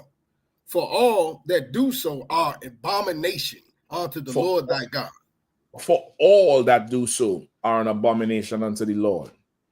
Like Coleman Domingo is an absolute abomination to the Lord. You all see what the hell he wearing, right? All them women up in that Met thing dressing like a man. That Lauryn Hill went in there looking like a big old Afro pin.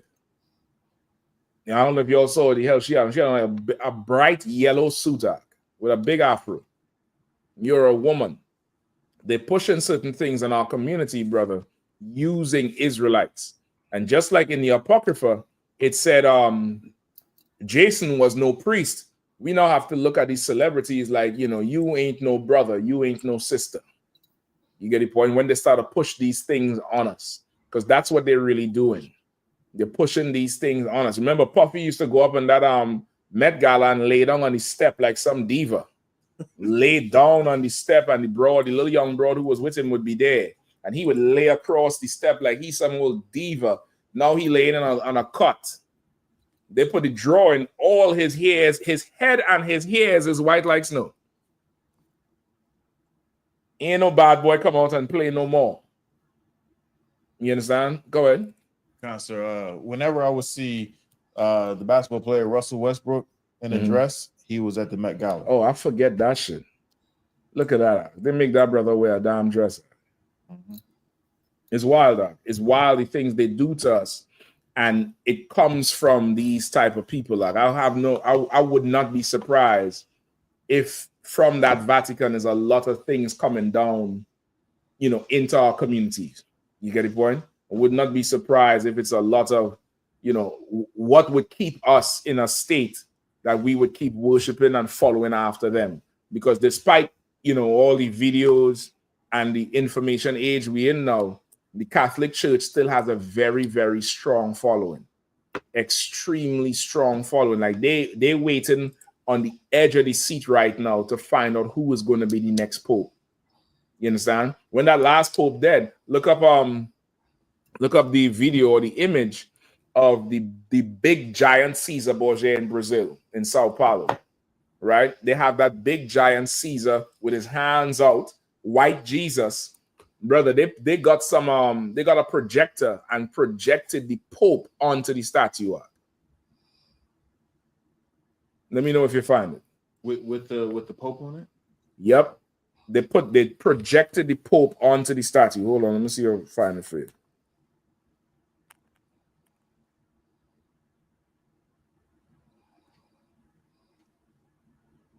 Okay, Counselor, I see. I haven't. Go ahead. Yeah, we put it up on the screen. Pulling up, putting it up on the screen right now.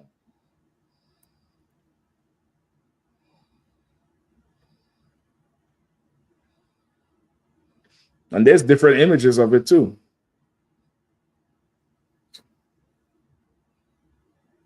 And you see all them lights under there? And that's them favelas are. Well, the ones I'm looking at, they got lights from the city that's under. This is who they.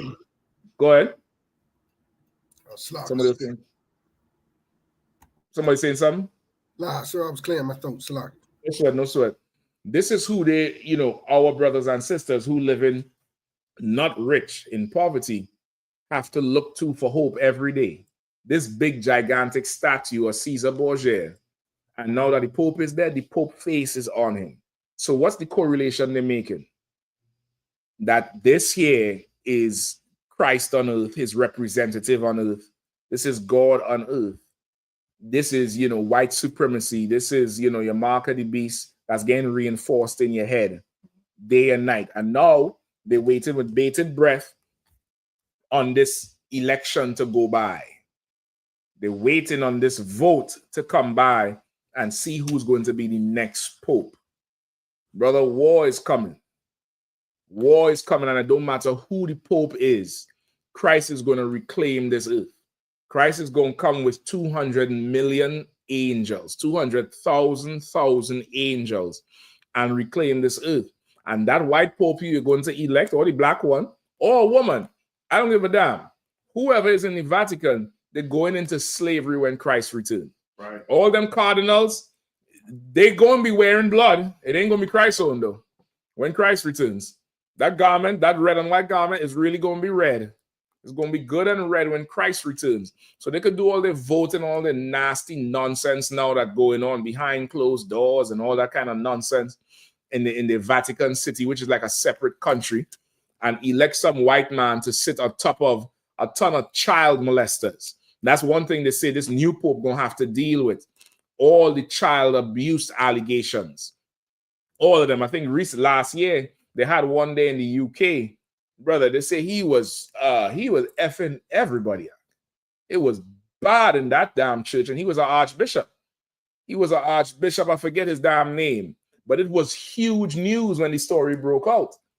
And how is this news now? Because it's been going on for so long. It's part of their diet, damn near. It's part of their diet, like wafers and wine and boys or little girls. That's part of their diet, and they in there right now voting for who's going to be in charge of that diet in the future. Who's going to be in charge of paying out all these sex abuse scandal cases and money and settling and all of that. They ain't talking about ending poverty. We ain't talking about, ceasing war. We ain't talking about funds to, end diseases and the things that affect people. We ain't talking about none of that. The Pope ain't saying nothing about the deportation with Trump. I didn't hear him say shit about that before he did. And I know the new one ain't going to talk about none of that, having these children in cages. They ain't going to talk about none of that. And you're supposed to be God's representative on earth. You're not God's representative on earth. You mocked Christ. You're sitting in a seat of tremendous power, and it's all for your own lust. All you European nations, these popes and cardinals is fulfilling your own lust. You found it, Rogash? Go ahead. Philip Wilson? I can't remember his name, but brother, the amount of children he was destroying at is ridiculous. And say he was doing it for so long, brother. I mean, there's families, grown men. They're calling it a child sex cover up. Come on, go ahead. What's your? So he said it says he is sentenced to home detention. It says that he died in jail in 2006. No. This it's not him. This one is just the other day. Got to be earlier this year or late last year. I think he's an archbishop, the Archbishop of Canterbury. Look up that. Canterbury or Canterbury. Look up that. I don't know what time we are. We get 2 minutes. Get the Archbishop of Canterbury. Go ahead. Carmen Roberts says, Shalom, can I get the number? Can I get the phone number to the DC location? Yeah, definitely. I have it right here, sir. Go ahead. No, that's the number for the class, right? You have the number of the school. Go ahead. 240 number? Yeah, go ahead.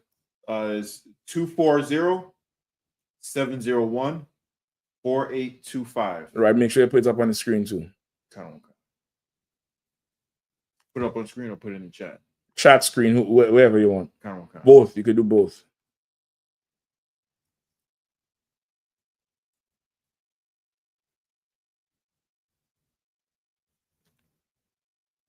Are we good?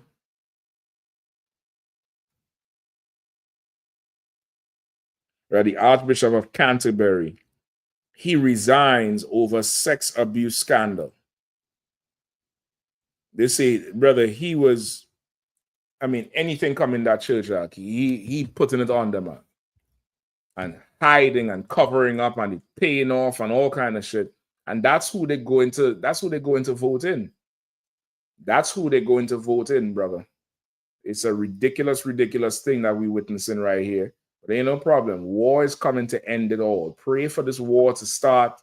Pray for these prophecies to come past. Y'all check out the show tonight. Commander Yahanna, Lord of Law going to be on. You all know India and Pakistan is in a full-out conflict right now. One of them ambassadors is begging America to step in, which Trump likes, he ain't like nothing more. So y'all tune into that whole thing, all right? With that, pass the class over to Priest and Officer Bukwashe.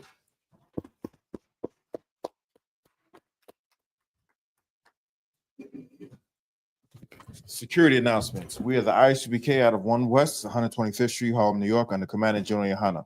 New rules for brothers and sisters. Y'all didn't find the God shot, right? The God shot? Yeah. No.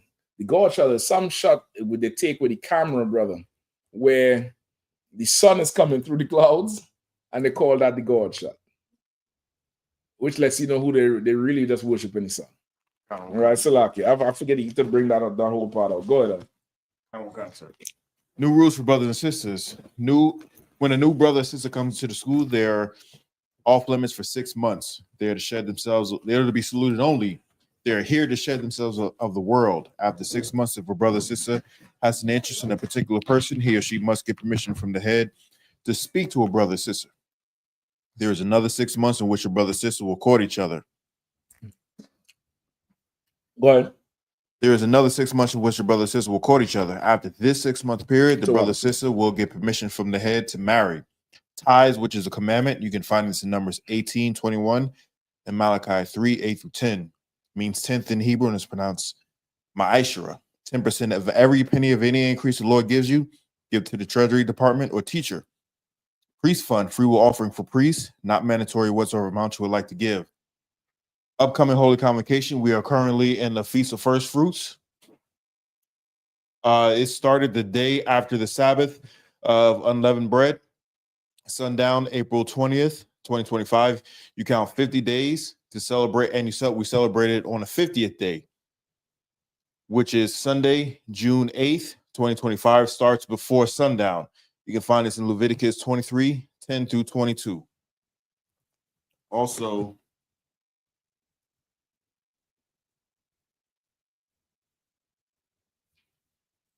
we're coming up on the cookout season. Do not have the dates here, but I believe the first cookout will be in Fayetteville, North Carolina, and that's going to be July 3rd through the 7th. Sir, I mean, go ahead. It's July 3rd through the 5th. Through the 5th. Can you, Slocky, if you could read I know you got the list. It's a 6, sir. Slocky, what'd you say, sir? Can you read the list of the cookouts, Baba Kashaw? Call, sir. The Fayetteville cookout is July the 3rd to the 6th. And we have the Midwest Fire Weekend in Chicago, Illinois. That is July 31st to August the 3rd. And we have the New York cookout in Harlem, New York, September the 5th to September the 6th. And we have the West Coast cookout in California. That is from October the 2nd to October the 5th. And then the Down South cookout in Houston, Texas, from October the 30th to November the 2nd. That's it, sir. Most High in Christ, the water. Yeah, Slocky, so do you have anything to add to that, Baba? Yeah, pay your tithes. ISUPK.com. Pay your tithes. Go up in there, pay them tithes through that PayPal or the Zelle. Contact your camp leader if you're not sure how to do it. Pay your tithes. Send 10% of every increase or earning into the school. It belongs to the Lord. Send that into the priests and prophets of the Lord. Pay your tithes, man. Remind Akim and Khan. Remind Akim and Akwathim to check on social media such as ISUPK.com, Facebook, Twitter, YouTube, and so on for ISUPK events and materials. If a brother wants to be a trooper in the school, you start wearing all black, which includes black boots, black shirts, black pants, black headbands, a scarf. And with that, I say Amijin, which means to stand. We want to give one courtesy salute to the teacher. Men of Israel, Amijin Shabbat. Barak. Yahanna. Yajimatah. Sar, which means to turn. Sisters, Amijin. We want to give one courtesy salute to the sister. Men of Israel, Amijin Shabbat. Amijin. Barak.